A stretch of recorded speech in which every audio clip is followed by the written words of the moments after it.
ಕರುಣೆ ತೋರು ಗುರುವೇ, ಕರುಣೆ ತೋರು ಗುರುವೇ, ಕರುಣೆ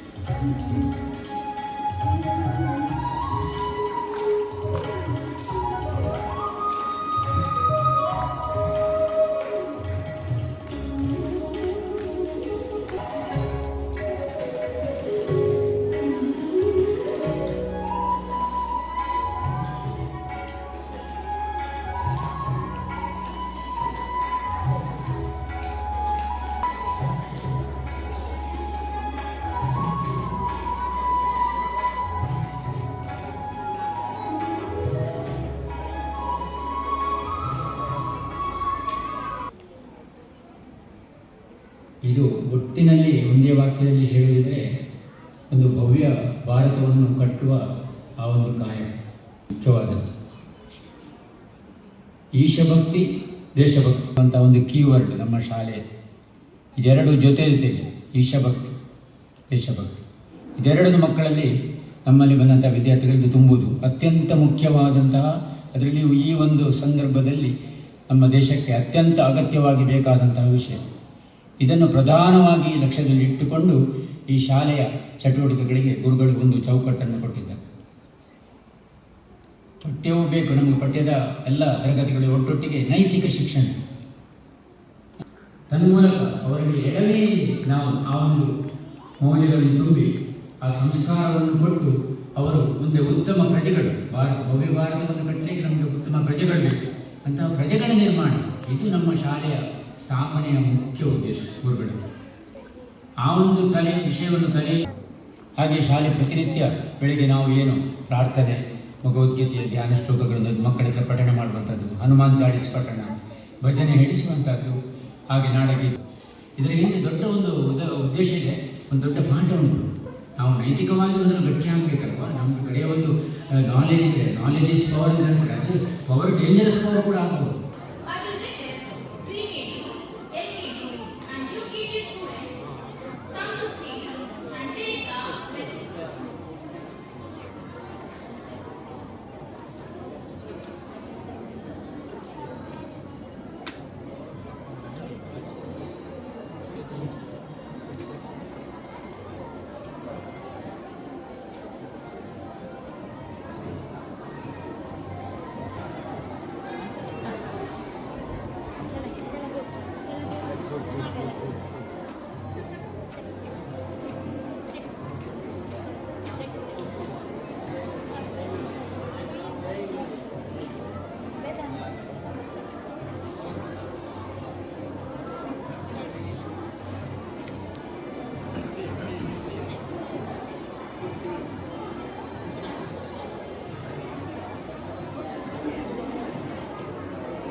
ಗಟ್ಟಿ ಒಂದು ಅದಕ್ಕೆ ಗಟ್ಟಿಯಾವು ಇನ್ನಿತನೇ ಗಟ್ಟಿ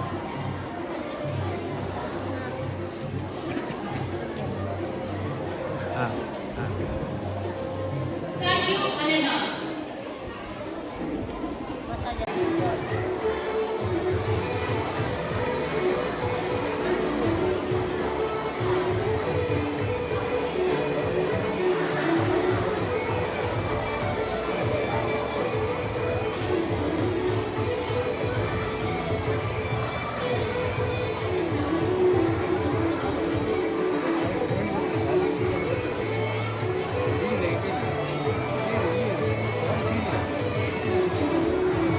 ಜ್ಞಾನದಿಂದ ಪ್ರಾರ್ಥಿಪೆವು ಜ್ಞಾನ ಭಿಕ್ಷೆ ನೀಡೋ, ಧ್ಯಾನದಿಂದ ಪ್ರಾರ್ಥಿಪೆವು ಜ್ಞಾನ ಭಿಕ್ಷೆ ನೀಡೋ, ಮಾನವಂತರಾಗಿ ಜಗದಿ ಬಾಳ್ವ ಕೃಪೆಯ ಮಾಡೋ, ಮಾನವಂತರಾಗಿ ಜಗದಿ ಬಾಳ್ವ ಕೃಪೆಯ ಮಾಡೋ, ಬುದ್ಧಿಹೀನರೆ ಮಗೆ ಸದ್ಬುದ್ಧಿ ನೀಡಿ ಸಲಹೋ, ಬುದ್ಧಿಹೀನರೆ ಮಗೆ ಸದ್ಬುದ್ಧಿ ನೀಡಿ ಸಲಹೋ, ಶುದ್ಧ ಮನದ ಬಯಕೆ ಸದ್ವಿದ್ಯೆ ನೀಡಿ ಹರಸೋ, ಶುದ್ಧ ಮನದ ಬಯಕೆ ಸದ್ವಿದ್ಯೆ ನೀಡಿ ಹರಸೋ, ಕರವ ಮುಗಿದು ಬೇಡುವೆವು ಕರುಣೆ ತೋರು ಗುರುವೇ.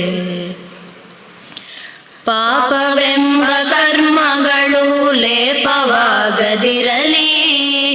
ಪಾಪವೆಂಬ ಕರ್ಮಗಳು ಲೇಪವಾಗದಿರಲಿ, ತಾಪ ನೀಗುವಂತ ಶಕ್ತಿ ನಿನ್ನೊಲುಮೆಯೊಳ್ ಬರಲಿ, ತಾಪ ನೀಗುವಂತ ಶಕ್ತಿ ನಿನ್ನೊಲುಮೆಯೊಳ್ ಬರಲಿ, ಪದ ತಳದಲ್ಲಿ ಪೊಡ ಮಾಡುವೆವು ಈಡೇರಿಸು ಧ್ಯೇಯ, ಪದ ತಳದಲ್ಲಿ ಪೊಡ ಮಾಡುವೆವು ಈಡೇರಿಸು ಧ್ಯೇಯ, ಸದಮಲ ಚರಿತನೆ ಶ್ರೀ ಗುರು ದತ್ತಾಂಜನೇಯ, ಸದಮಲ ಚರಿತನೆ ಶ್ರೀ ಗುರು ದತ್ತಾಂಜನೇಯ, ಕರವ ಮುಗಿದು ಬೇಡುವೆವು ಕರುಣೆ ತೋರು ಗುರುವೇ. ನಿರತ ನಿನ್ನ ಚರಣ ಸೇವೆ ಎಮಗೆ ನೀಡೋ ಪ್ರಭುವೇ, ಕರವ ಮುಗಿದು ಬೇಡುವೆವು ಕರುಣೆ ತೋರೋ ಗುರುವೇ, ಕರುಣೆ ತೋರೋ ಗುರುವೇ, ಕರುಣೆ ತೋರೋ ಗುರುವೇ. Thank you, friends. Now, Shri Raksha from 10th standard is going to deliver the welcome address. Standard, I am here to deliver the welcome address. I beg blessings from Parama Pujya Swamiji and Sadhvi Matanandamayi. We are here for the inaugural ceremony of our school for the academic year 2025-26. We are very happy that Parama Pujya Shri Shri Gurudevananda Swamiji is here on the dais. He is the founder of our school and we are honored by his gracious presence. We welcome you, Swamiji, with utmost respect.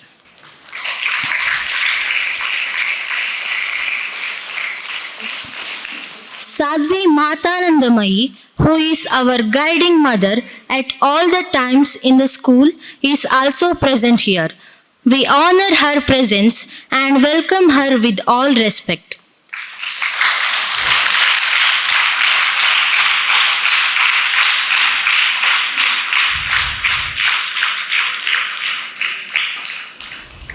Shri Yashwant Vitla, well-known journalist, is here with us. We welcome them.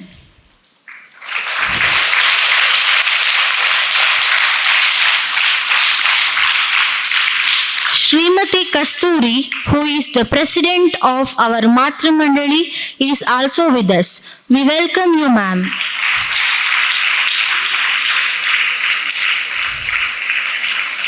Also present on the dais are our school correspondent Shri Ganapati Bhatt Seraje and our headmiss Srimati Renuka Yasrai and Shekhar sir.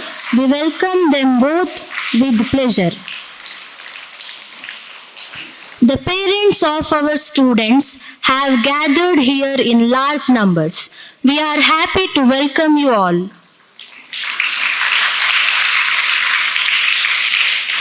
And beloved teachers of our school and Matajis of our Gurukula are present here.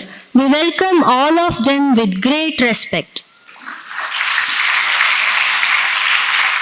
Also, we welcome our non-teaching staff.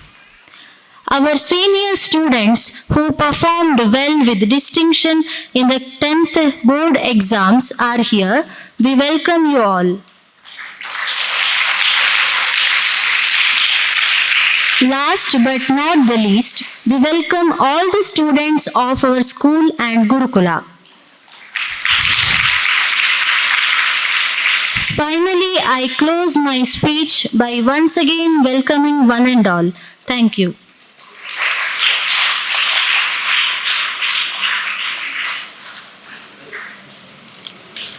Thank you.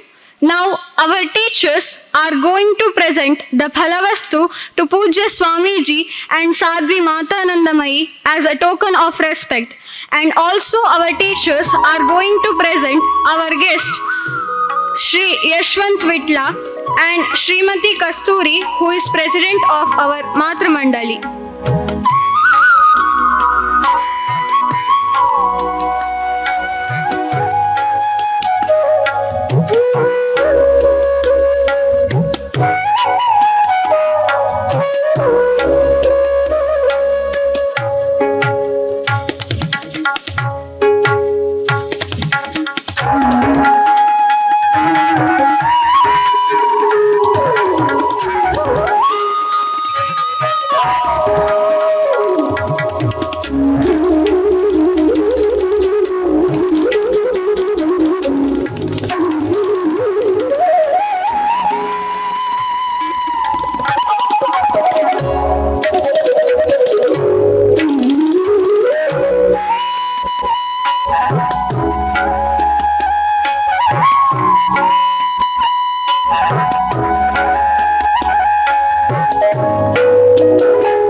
Thank you.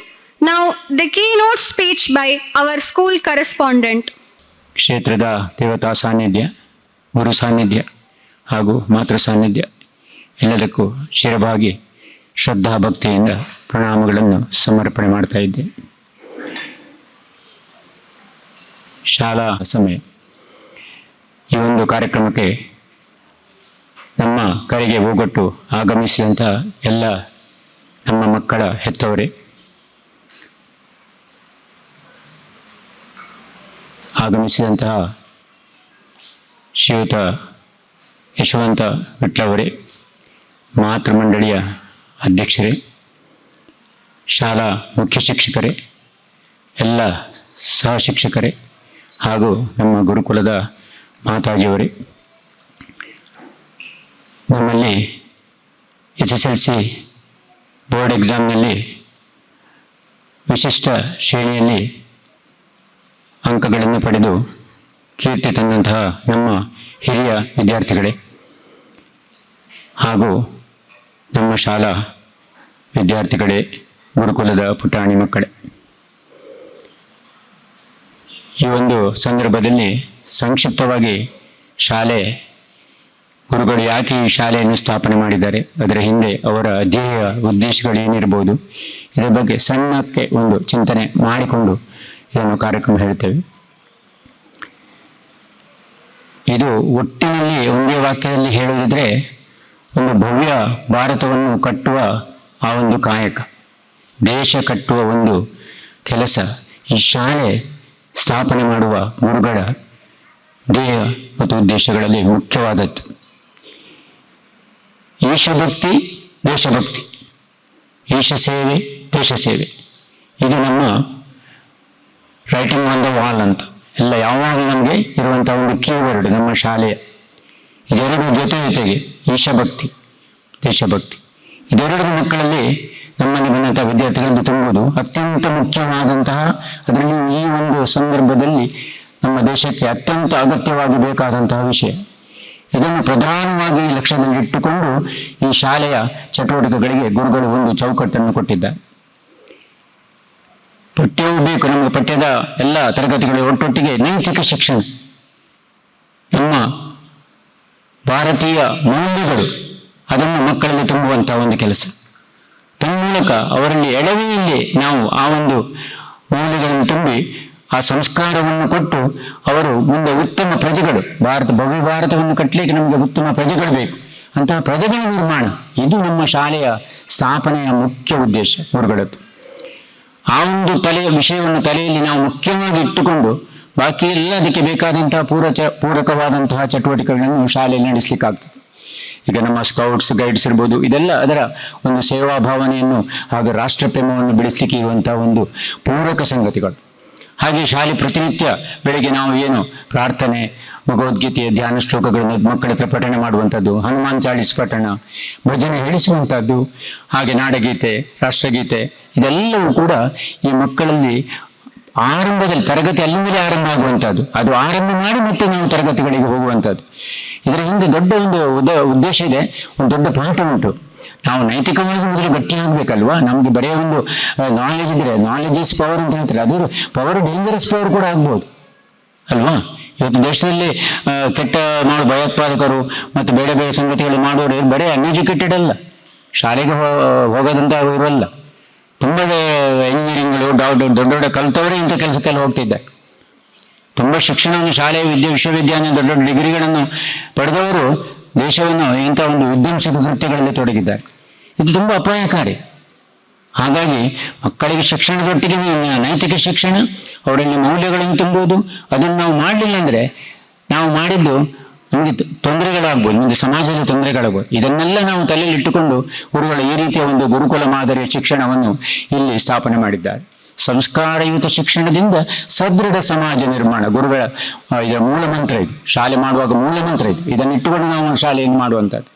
ಇನ್ನು ಅದಕ್ಕೆ ಬೇಕಾದ ಎಲ್ಲ ಸವಲತ್ತುಗಳು ಶಾಲೆಯಲ್ಲಿ ಏನೇನು ಬೇಕು, ಮುಖ್ಯವಾಗಿ qualified teachers, ಸರಿಯಾದ ನುರಿತ ಟ್ರೈನ್ ಆದಂತಹ ಕ್ವಾಲಿಫೈ ಟೀಚರ್ಸ್, ಅದನ್ನು ಶಾಲೆಗೆ ನೇಮಕ ಮಾಡಿದೆ. ಅತ್ಯಂತ ಮುಖ್ಯವಾದದ್ದು ಬೇಕಾದ ಶಾಲೆಗೆ ಉತ್ತಮವಾದಂತಹ ಶಿಕ್ಷಕರನ್ನು ನೇಮಕ ಮಾಡಿಕೊಂಡಿದೆ. ಇನ್ನು ಅವರಿಗೆ ಬೇರೆ ಮೂಲ ಸೌಕರ್ಯಗಳು ಶಾಲೆಯಲ್ಲಿ ಏನೆಲ್ಲ ಬೇಕು, ಈಗಿನ ಮಾಡರ್ನ್ ಎಜುಕೇಷನ್ಗೆ ಬೇಕಾದಂಥ ಕಂಪ್ಯೂಟರ್ಗಳು ಇರ್ಬೋದು, ಮತ್ತೆ ಸ್ಮಾರ್ಟ್ ಕ್ಲಾಸ್ ಮಾಡುವಂಥದ್ದು ಇರ್ಬೋದು, ಎಲ್ಲ ತುಂಬ ಈಗ ನಾವು ಟೆಕ್ನಾಲಜಿ ಮುಂದೆ ಹೋದಾಗ ವಸ್ತು ಬರ್ತದೆ. ಅದನ್ನೆಲ್ಲ ಶಾಲೆಯಲ್ಲಿ ಸಮಯಕ್ಕೆ ಕಾಲಕ್ಕೆ ಹೊಂದಿಸಿಕೊಂಡು ನಾವು ಶಾಲೆಯಲ್ಲಿ ಹೋಗ್ತಾ ಇದ್ದೇವೆ. ಈ ರೀತಿಯಲ್ಲಿ ಒಂದು ಉತ್ತಮ ಶಾಲೆ ಎಂಬಂತಹ ಒಂದು ಶಿಸ್ತನ್ನು ಮಕ್ಕಳಿಗೆ ಕಲಿಸಿ, ಒಂದು ಶಿಸ್ತಿನ ಶಾಲೆ ಎಂಬಂತಹ ಒಂದು ಕೀರ್ತಿಯನ್ನು ಮೊದಲೇ ನಾವು ಇಲ್ಲಿ ಶಾಲೆಗೆ ಬಂದ ಆರಂಭದ ದಿನಗಳಿಂದ ಏನು ಇಬ್ಬರು ನಾವು ಯಾವಾಗಲೂ ಪ್ರಾತಸ್ಮರಣೆ ಯಾವಾಗಲೂ ನೆನಪು ಮಾಡಬೇಕಾದದ್ದು ಶ್ರೀಯುತ ಜನಾರ್ದನ್ ಶೆಟ್ಟರು ಮತ್ತು ಶ್ರೀಯುತ ಅಮೇಯ ಕೃಷ್ಣ ಭಟ್ರು ಹೆಡ್ ಮಾಸ್ಟರ್ ಮತ್ತು ಅವರು ಶಾಲೆ ನಡೆಸಿಕೊಂಡಿದ್ದವರು ಜನಾರ್ದನ್ ಶೆಟ್ಟರು.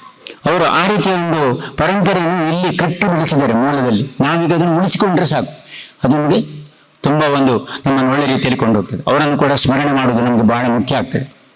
ಹೀಗೆ ಪ್ರತಿ ವರ್ಷ ನಮ್ಮ 10ನೇ ತರಗತಿಯ ವಿದ್ಯಾರ್ಥಿಗಳು ಉತ್ತಮವಾದಂತಹ ಫಲಿತಾಂಶವನ್ನು ಕೊಡುವಲ್ಲಿ ನಮ್ಮ ಶಿಕ್ಷಕರು ತುಂಬ ಶ್ರಮವನ್ನು ಪಡ್ತಾರೆ. ಈ ವರ್ಷ ಕೂಡ ನಮಗೆ, ಕಳೆದ ವರ್ಷವೂ ಕೂಡ ನಮಗೆ 100ಕ್ಕೆ 100 ಮಕ್ಕಳು ಎಲ್ಲದರಲ್ಲಿಯೂ ಉತ್ತೀರ್ಣರಾಗಿ ಒಳ್ಳೆಯ ವಿಶಿಷ್ಟ ಶ್ರೇಣಿಯಲ್ಲಿ ಕೂಡ ಮಕ್ಕಳು ತೆಗೆದು ಒಳ್ಳೆಯ ಮಾರ್ಕ್ಗಳನ್ನು ಗಳಿಸಿದ್ದಾರೆ. ಈ ವರ್ಷ ಕೂಡ 33 ಮಕ್ಕಳು ಏನು ವಿದ್ಯಾರ್ಥಿಗಳು 10ನೇ ಬೋರ್ಡ್ ಪರೀಕ್ಷೆಗೆ ಬರೆದರಲ್ಲಿ 13 ಮಕ್ಕಳು ಡಿಸ್ಟಿಂಕ್ಷನ್ ಪಡೆದಿದ್ದಾರೆ. ಮತ್ತು ಒಬ್ಬ ಮಾತ್ರ ಸೆಕೆಂಡ್ ಕ್ಲಾಸ್ನಲ್ಲಿ ಪಾಸ್, ಬಾಕಿ ಎಲ್ಲ ಫಸ್ಟ್ ಕ್ಲಾಸ್ನಲ್ಲಿ. ಅಂದರೆ ಎಲ್ಲರೂ 60% ಮೇಲೆ 32 ಮಕ್ಕಳು ಬಂದಿದ್ದಾರೆ 33ರಲ್ಲಿ. ಇದಕ್ಕೆ ಒಂದು ಒಳ್ಳೆಯ ಒಂದು ಸಾಧನೆ ಅಂತ ಹೇಳ್ಬೋದು. ಮತ್ತು ನಮ್ಮಲ್ಲಿ ಶಾಲೆಯಲ್ಲಿ ನಾವು ಎಲ್ಲ ಮಕ್ಕಳಿಗೂ ನಮ್ಮ ಶಾಲೆಯಲ್ಲಿ ಅವಕಾಶ ಉಂಟು. ಎಲ್ಲ ಮಕ್ಕಳನ್ನು ನಾವು ಸ್ಕ್ರೀನಿಂಗ್ ಮಾಡಿ ತಗೊಳ್ಳೋದಲ್ಲ, ಇಲ್ಲಿ ಎಲ್ಲ ಬಂದಂಥ ಎಲ್ಲ ಮಕ್ಕಳಿಗೂ ವಿದ್ಯೆಯನ್ನು ಅವಕಾಶವನ್ನು ಕೊಡುವಂಥ ಒಂದು ಶಾಲೆ ಇದು.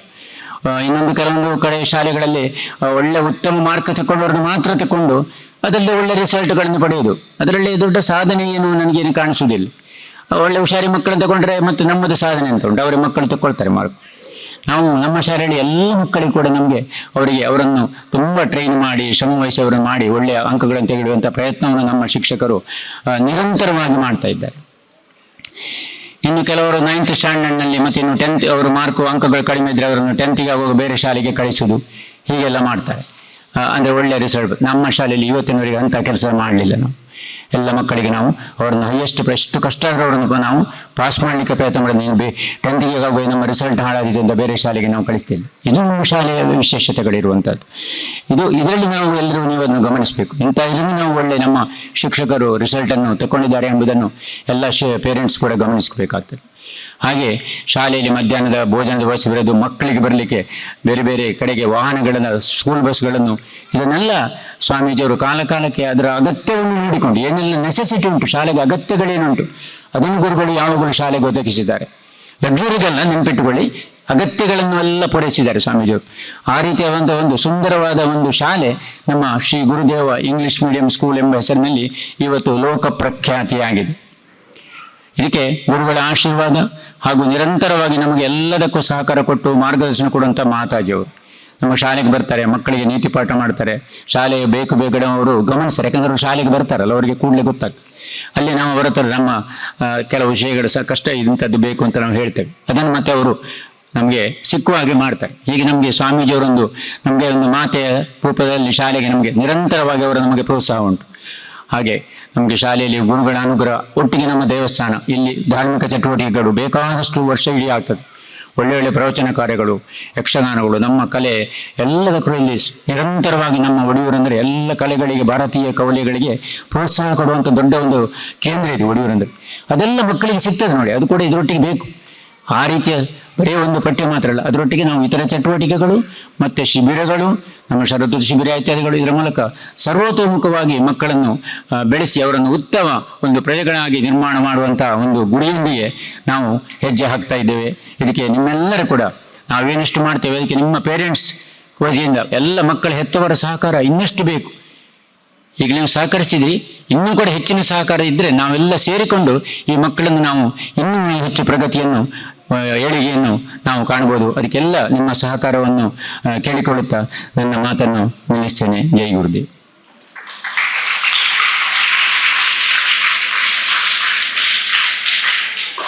Thank you, sir. Now, Paramapujya Swamiji is going to inaugurate the function by lighting the Deepa.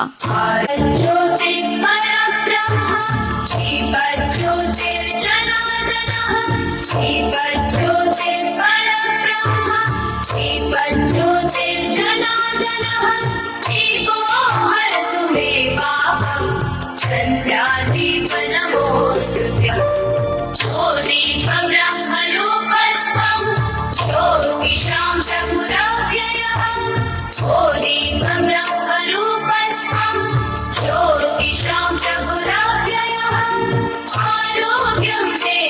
पुत्रांश पतिं स्वच्छामि मे सदा रविरस्तं समारभ्य यावत् सूर्योदयो भवेत् रविरस्तं समारभ्य यावत् सूर्योदयो भवेत् यस्य दृष्टे गृहे दीपः तस्य नास्ति दरिद्रता.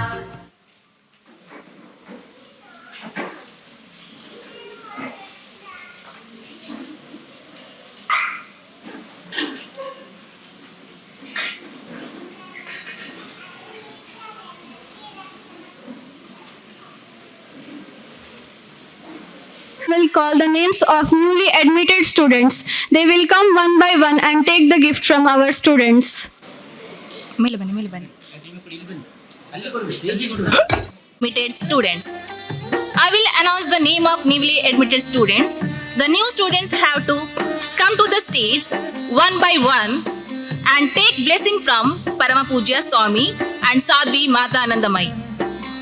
First of all, I will request pre-KG, LKG and UKG students come to stage and take the blessings.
All the first and students to come to the stage.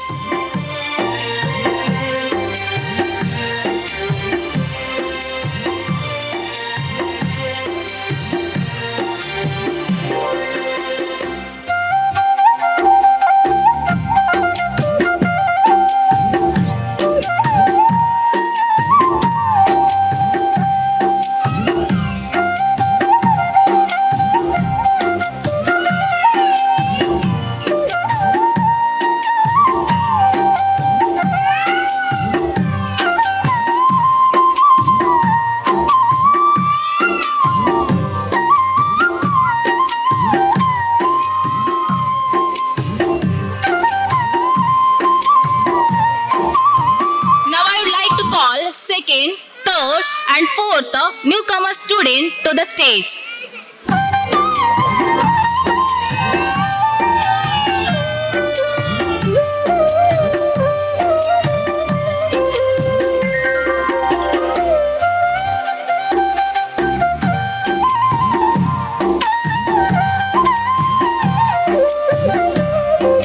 Now I will call the 5th standard student come to the stage.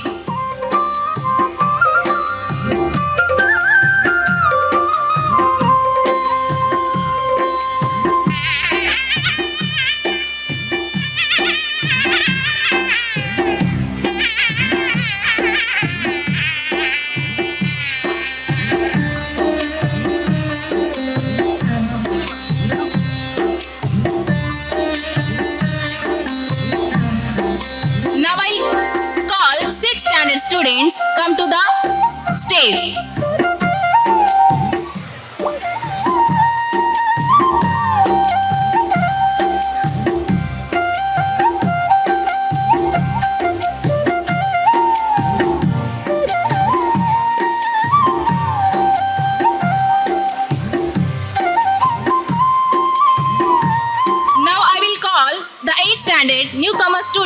the stage.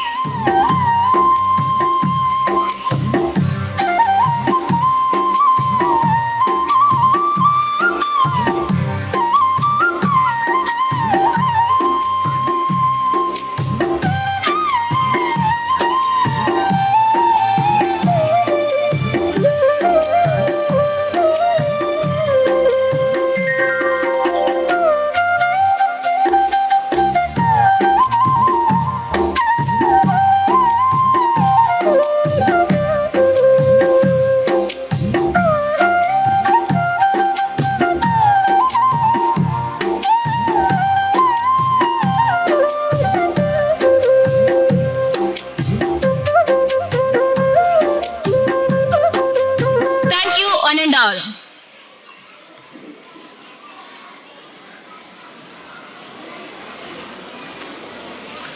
Thank you, ma'am, and my dear friends. Now, distribution of uniform to the students symbolically.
ಬನ್ನಿರಿ ಚಿನ್ನರ ವಿದ್ಯಾಪೀಠಕ್ಕೆ ಅಕ್ಷರ ಜ್ಞಾನವ ಪಡೆಯೋಣ.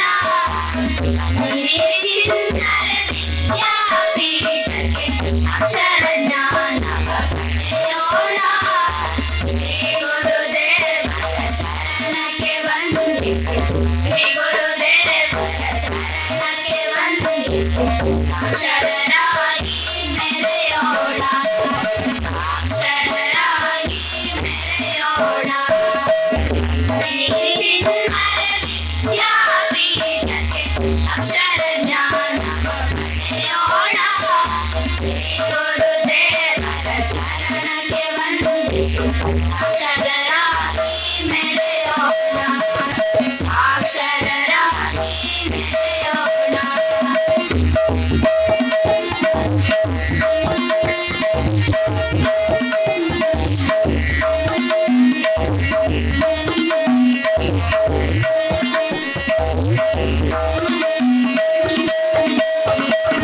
ಸಂಸಾರದ ಇತಿಹಾಸವ ಬರೆಯುವ ಎಲ್ಲರ ಜೊತೆಯಲ್ಲಿ ಸೇರೋಣ. ಸಂಸ್ಕಾರದ ಇತಿಹಾಸವ ಬರೆಯುವ ಎಲ್ಲರ ಜೊತೆಯಲ್ಲಿ ಸೇರೋಣ. ಹಿರಿಯರು ಕಿರಿಯರು ಎಳೆಯರು ಗೆಳೆಯರು, ಹಿರಿಯರು ಕಿರಿಯರು ಎಳೆಯರು ಗೆಳೆಯರು, ಕಣ್ಣೀರಿ ಜೊತೆ ಕುಣಿದಾಡೋಣ. ನೀರಿ ಜೊತೆ ಕುಣಿದಾಡೋಣ. ನೀರಿ ಚಿನ್ನರ ವಿದ್ಯಾಪೀಠಕ್ಕೆ ಅಕ್ಷರ ಜ್ಞಾನವ ಪಡೆಯೋಣ. ಶ್ರೀ ಗುರುದೇವರ ಚರಣಕ್ಕೆ ವಂದಿಸಿ ಸಾಕ್ಷರರಾಗಿ ಮೆರೆಯೋಣ. ಸಾಕ್ಷರರಾಗಿ ಮೆರೆಯೋಣ.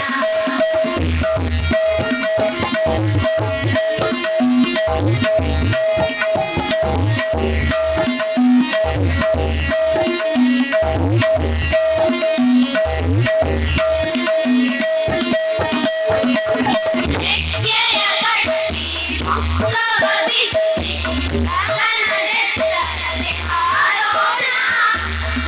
ರೆಕ್ಕೆಯ ಕಟ್ಟಿ ಮುಖವ ಬಿಚ್ಚಿ ಗಗನದೆತ್ತರಕ್ಕೆ ಹಾರೋಣ. ಬೆಳ್ಳಿ ಚುಕ್ಕಿಗಳೇ ನಭದಲ್ಲಿ ಮಿನುಗುತ್ತ, ಬೆಳ್ಳಿ ಚುಕ್ಕಿಗಳೇ ನಭದಲ್ಲಿ ಮಿನುಗುತ್ತ ಯುವ ನಕ್ಷತ್ರಗಳಾಗೋಣ. ಯುವ ನಕ್ಷತ್ರಗಳಾಗೋಣ. मेरे चिन्मय विद्यापीठಕ್ಕೆ ಅಕ್ಷರ ಜ್ಞಾನವ ಪಡೆಯೋಣ. ಶ್ರೀ ಗುರುದೇವರ ಶರಣಕ್ಕೆ ವಂದಿಸಿ ಸಾಕ್ಷರರಾಗಿ ಮೆರೆಯೋಣ. ಸಾಕ್ಷರರಾಗಿ ಮೆರೆಯೋಣ.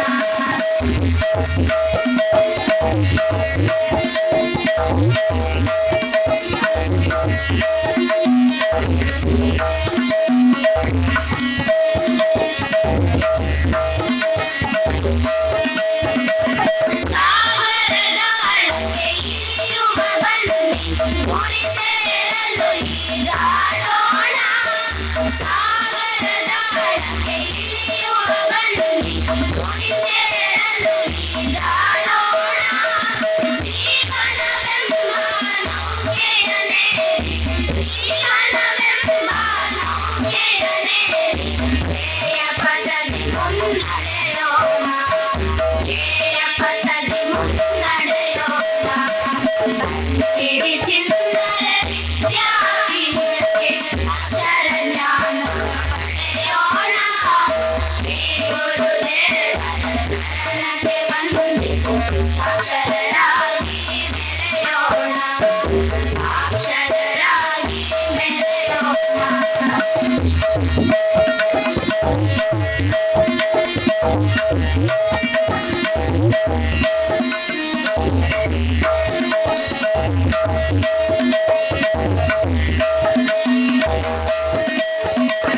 ರಜತೋತ್ಸವ ಸಂಭ್ರಮದಲ್ಲಿ ಬೆಳೆಯುವ ವಿಜಯೋತ್ಸವ ಆಚರಿಸೋಣ.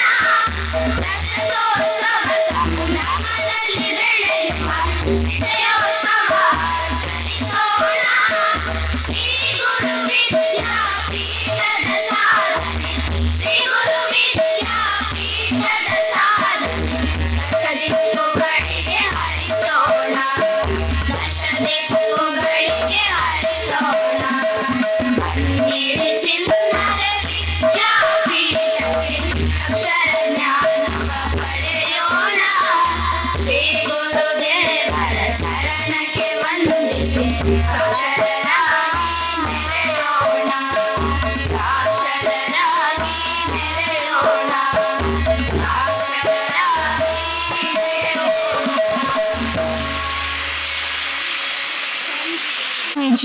Anita ma'am will call their names.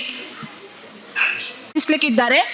ಕಳೆದ ಸಾಲಿನ ಅಂದರೆ SSLC ಬೋರ್ಡ್ ಎಕ್ಸಾಮ್ 2024-25 ಅಲ್ಲಿ ನಮ್ಮ ಗುರುದೇವ ವಿದ್ಯಾಪೀಠವು ಪೂಜ್ಯ ಸ್ವಾಮೀಜಿ ಹಾಗೂ ಮಾತಾಜಿ ಅವರ ಸಂಪೂರ್ಣ ಆಶೀರ್ವಾದದಿಂದ 100% ಫಲಿತಾಂಶ ದಾಖಲಿಸುವಲ್ಲಿ ಯಶಸ್ವಿ ಆಗಿದೆ ಅಂತ ಹೇಳಲಿಕ್ಕೆ ತುಂಬಾ ಹೆಮ್ಮೆ ಪಡ್ತೇವೆ.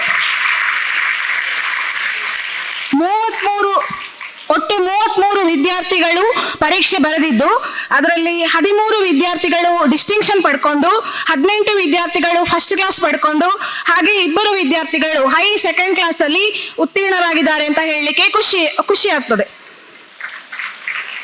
ಅದರಲ್ಲಿ ಮೊದಲನೇದಾಗಿ ಅಂದ್ರೆ ಶಾಲೆಗೆ ಪ್ರಥಮ ಸ್ಥಾನಿಯಾಗಿ ಶರಣ್ಯ ಓ 595 ಅಂಕಗಳನ್ನು ಪಡೆದು ಅವಳು ಶಾಲೆಗೆ ಪ್ರಥಮ ಸ್ಥಾನಿಯಾಗಿರ್ತಾಳೆ.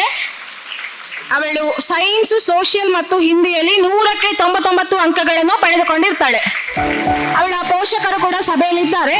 ಅವರು ಕೂಡ ಅವಳೊಂದಿಗೆ ಬಂದು ಪೂಜ್ಯ ಸ್ವಾಮೀಜಿ ಅವರಿಂದ ಆಶೀರ್ವಾದ ಪಡ್ಕೊಳ್ಬೇಕಾಗಿ ಹೇಳಿಕೊಳ್ತಾ ಇದ್ದೇವೆ.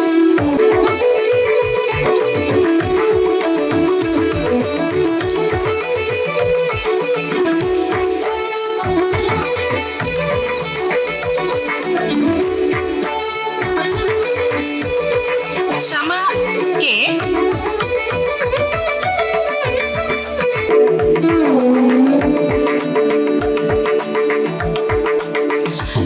ನಮ್ಮ ಕಳೆದ ವರ್ಷ ನಮ್ಮ ಶಾಲೆಯಲ್ಲಿ SPL ಆಗಿ ಇದ್ಲು, ಶಾಲಾ ನಾಯಕಿಯಾಗಿ.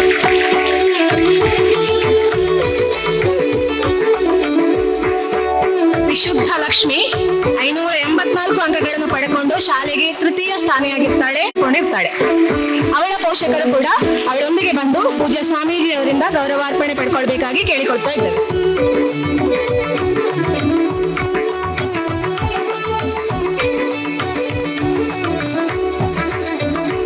ಪಡ್ಕೊಂಡಿರ್ತಾಳೆ. ಹಾಗೆ ಹಿಂದಿಯಲ್ಲಿ 100ಕ್ಕೆ 100 ಅಂಕಗಳನ್ನು ಪಡ್ಕೊಂಡಿದ್ದಾಳೆ.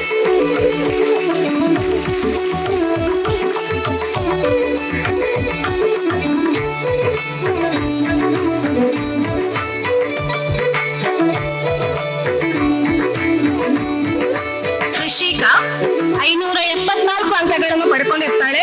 ಇವಳು ಇಂಗ್ಲಿಷ್ ನಲ್ಲಿ 100ಕ್ಕೆ 99 ಅಂಕಗಳನ್ನು ಪಡ್ಕೊಂಡಿದ್ದಾಳೆ. ಅವಳ ಪೋಷಕರು ಕೂಡ ಸಭೆಗೆ ಬಂದು ಅವಳೊಂದಿಗೆ ಗೌರವಾರ್ಪಣೆಯನ್ನು ಪಡ್ಕೊಳ್ಬೇಕು.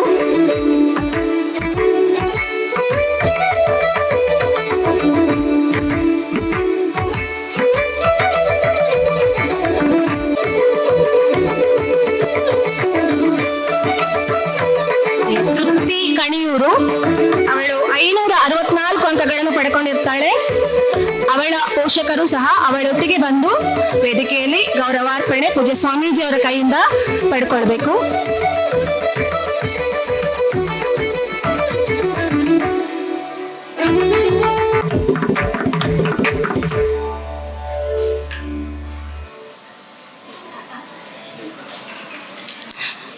ಗುರುಕುಲದಿಂದಲೇ ನಮ್ಮಲ್ಲಿ ಶಿಕ್ಷಣವನ್ನು ಪಡೆದು ಈಗ SSLC ಮುಗಿಸಿ ನಮ್ಮ ಶಾಲೆಯಿಂದ ಹೋಗ್ತಾ ಇದ್ದಾಳೆ.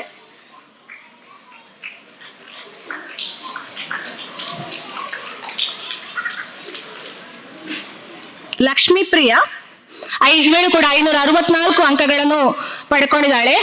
ಅವಳ ಪೋಷಕರು ಸಭೆಯಲ್ಲಿ ಇಲ್ಲ ಅಂತ ಕಾಣ್ತದೆ. ಅವಳು ವೇದಿಕೆಗೆ ಬಂದು ಪೂಜ್ಯ ಸ್ವಾಮೀಜಿ ಅವರಿಂದ ಗೌರವಾರ್ಪಣೆ ಪಡ್ಕೊಳ್ಬೇಕು.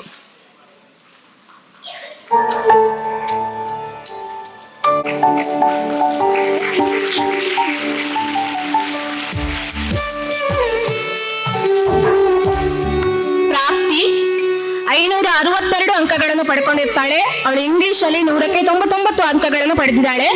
ಅವಳ ಪೋಷಕರು ಕೂಡ ಅವಳೊಂದಿಗೆ ಬಂದು ಪೂಜ್ಯ ಸ್ವಾಮೀಜಿ ಅವರಿಂದ ಆಶೀರ್ವಾದ ಪಡ್ಕೊಳ್ಬೇಕು.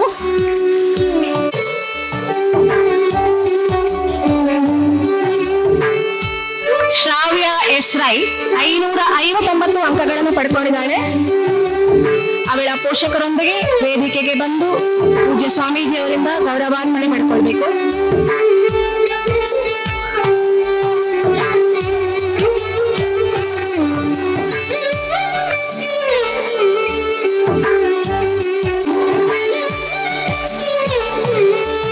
ಮಂಜುಶ್ರೀ ಎಸ್ ಸುವರ್ಣ 552 ಅಂಕಗಳನ್ನು ಪಡ್ಕೊಂಡಿದ್ದಾಳೆ. ಅವಳ ಪೋಷಕರು ಸಭೆಯಲ್ಲಿದ್ದಾರೆ. ಅವರು ವೇದಿಕೆಗೆ ಬಂದು ಪೂಜ್ಯ ಸ್ವಾಮೀಜಿಯವರ ಕೈಯಿಂದ ಆಶೀರ್ವಾದ ಪಡ್ಕೊಳ್ಬಹುದು.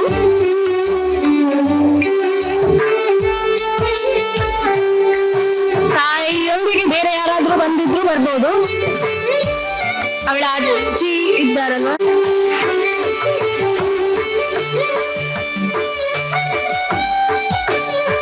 ಸೌಜನ್ಯಶೀಲ 543 ಅಂಕಗಳನ್ನು ಪಡ್ಕೊಂಡಿದ್ದಾಳೆ. ಅವಳು ಕಾರಣಾಂತರಗಳಿಂದ ಇವತ್ತು ಬರ್ಲಿಕ್ಕೆ ಆಗ್ತಾ ಇಲ್ಲ ಅವಳಿಗೆ.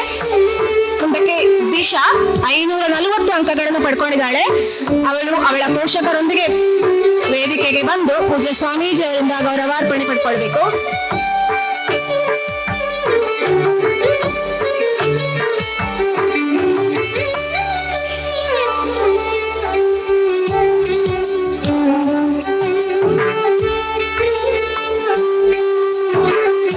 ದಿಶಾ 540 ಅಂಕಗಳು.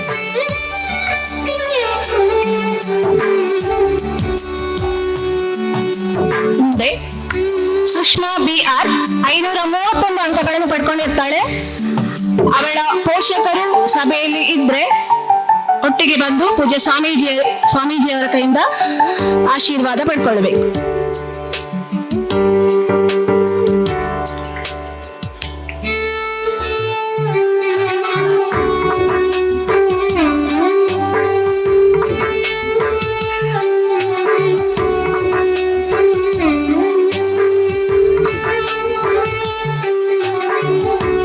ಸುಷ್ಮಾ BR 531 ಅಂಕಗಳು.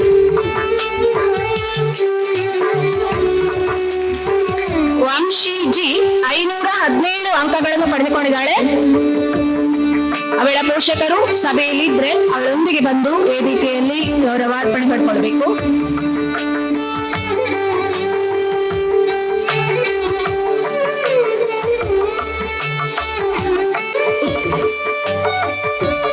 ಬೇರೆ ಯಾರಾದ್ರೂ ವಿದ್ಯಾರ್ಥಿಗಳು ಕಳೆದ ವರ್ಷ ಇಲ್ಲಿ ವ್ಯಾಸಂಗ ಮಾಡಿದವರಿದ್ರೆ ಸಭೆಯಲ್ಲಿ ಈಗ ಬಂದು ಇಲ್ಲಿ ಪೂಜ್ಯ ಸ್ವಾಮೀಜಿಯವರ ಕೈಯಿಂದ ಆಶೀರ್ವಾದ ಪಡ್ಕೊಳ್ಬಹುದು. ಉತ್ತಮ ಅಂಕಗಳನ್ನು ಪಡೆದು ಶಾಲೆಗೂ ಹೆತ್ತವರಿಗೂ ಕೀರ್ತಿ ತಂದಂತಹ ತಮಗೆ ಹೃತ್ಪೂರ್ವಕ ಅಭಿನಂದನೆಗಳು. ನಿಮ್ಮ ಮುಂದಿನ ವಿದ್ಯಾಭ್ಯಾಸ ಹಾಗೂ ಭವಿಷ್ಯಕ್ಕೆ ದೇವರ ಆಶೀರ್ವಾದದೊಂದಿಗೆ ಪೂಜ್ಯ ಸ್ವಾಮೀಜಿ ಹಾಗೂ ಮಾತಾಜಿಯವರ ಆಶೀರ್ವಾದ ಸದಾ ಇರಲಿ ಅಂತ ಹಾರೈಸ್ತೇವೆ. ಉತ್ತಮ ಫಲಿತಾಂಶ ದಾಖಲಿಸುವಲ್ಲಿ ಪ್ರತಿ ಹೆಜ್ಜೆಯಲ್ಲೂ ನಮಗೆ ಸಹಕಾರ ನೀಡಿದ ಶಾಲಾ ಆಡಳಿತ ಮಂಡಳಿ, ಸಂಚಾಲಕರು, ಮುಖ್ಯ ಶಿಕ್ಷಕರು, ಪೋಷಕರು ಹಾಗೂ ಪ್ರತ್ಯಕ್ಷವಾಗಿ ಪರೋಕ್ಷವಾಗಿ ಸಹಕರಿಸಿದಂಥ ಎಲ್ಲರಿಗೂ ಈ ಸಂದರ್ಭದಲ್ಲಿ ಹೃತ್ಪೂರ್ವಕ ಧನ್ಯವಾದಗಳನ್ನು ಎಲ್ಲ ಶಿಕ್ಷಕರ ಪರವಾಗಿ ತಿಳಿಸ್ಲಿಕ್ಕೆ ಇಷ್ಟಪಡ್ತೇವೆ. ಹಾಗೆ ನಿಮ್ಮ ಎಲ್ಲ ವಿದ್ಯಾರ್ಥಿಗಳ ಭವಿಷ್ಯ ಉಜ್ವಲ ಆಗಿರಲಿ ಅಂತ ಆಶಿಸ್ತೇವೆ. ಜೈ ಗುರುದೇವ್.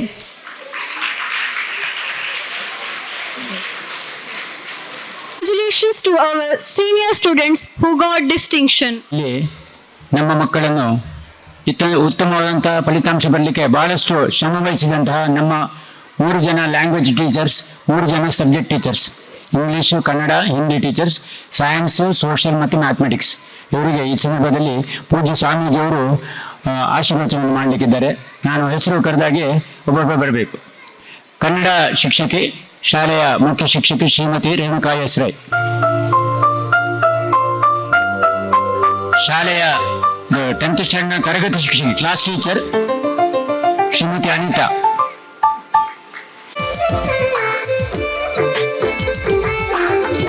ಇಂಗ್ಲಿಷ್ ಟೀಚರ್ ಶ್ರೀಮತಿ ಅರುಣಾ ಕುಮಾರಿ.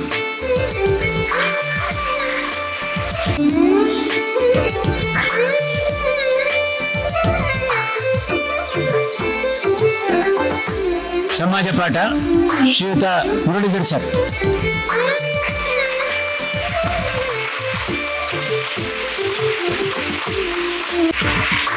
ಗಣಿತ ಮ್ಯಾಥಮೆಟಿಕ್ಸ್ ಕುಮಾರಿ ಚಿತ್ರಕಲಾ.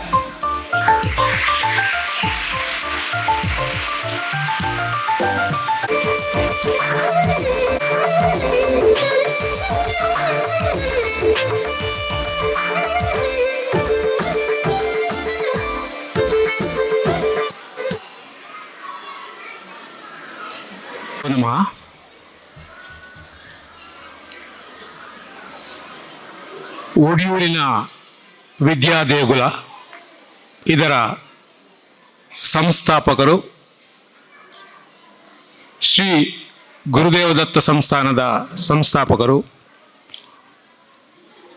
ನಮ್ಮೆಲ್ಲರ ಆತ್ಮೀಯರಾದ ಆಧ್ಯಾತ್ಮ ಗುರುವಾದಂತಹ ಪರಮಪೂಜ್ಯ ಶ್ರೀ ಗುರುದೇವಾನಂದ ಸ್ವಾಮೀಜಿಯವರ ಪಾದಕಮಲಕ್ಕೆ ನಮಸ್ಕರಿಸ್ತಾ ಅವರಲ್ಲಿ ಆಶೀರ್ವಾದವನ್ನು ಬೇಡುತ್ತಾ, ಹಾಗೆ ನಮ್ಮ ವಿದ್ಯಾಪೀಠದ ಮಾತೃಶ್ರೀ ಸಾಧ್ವಿ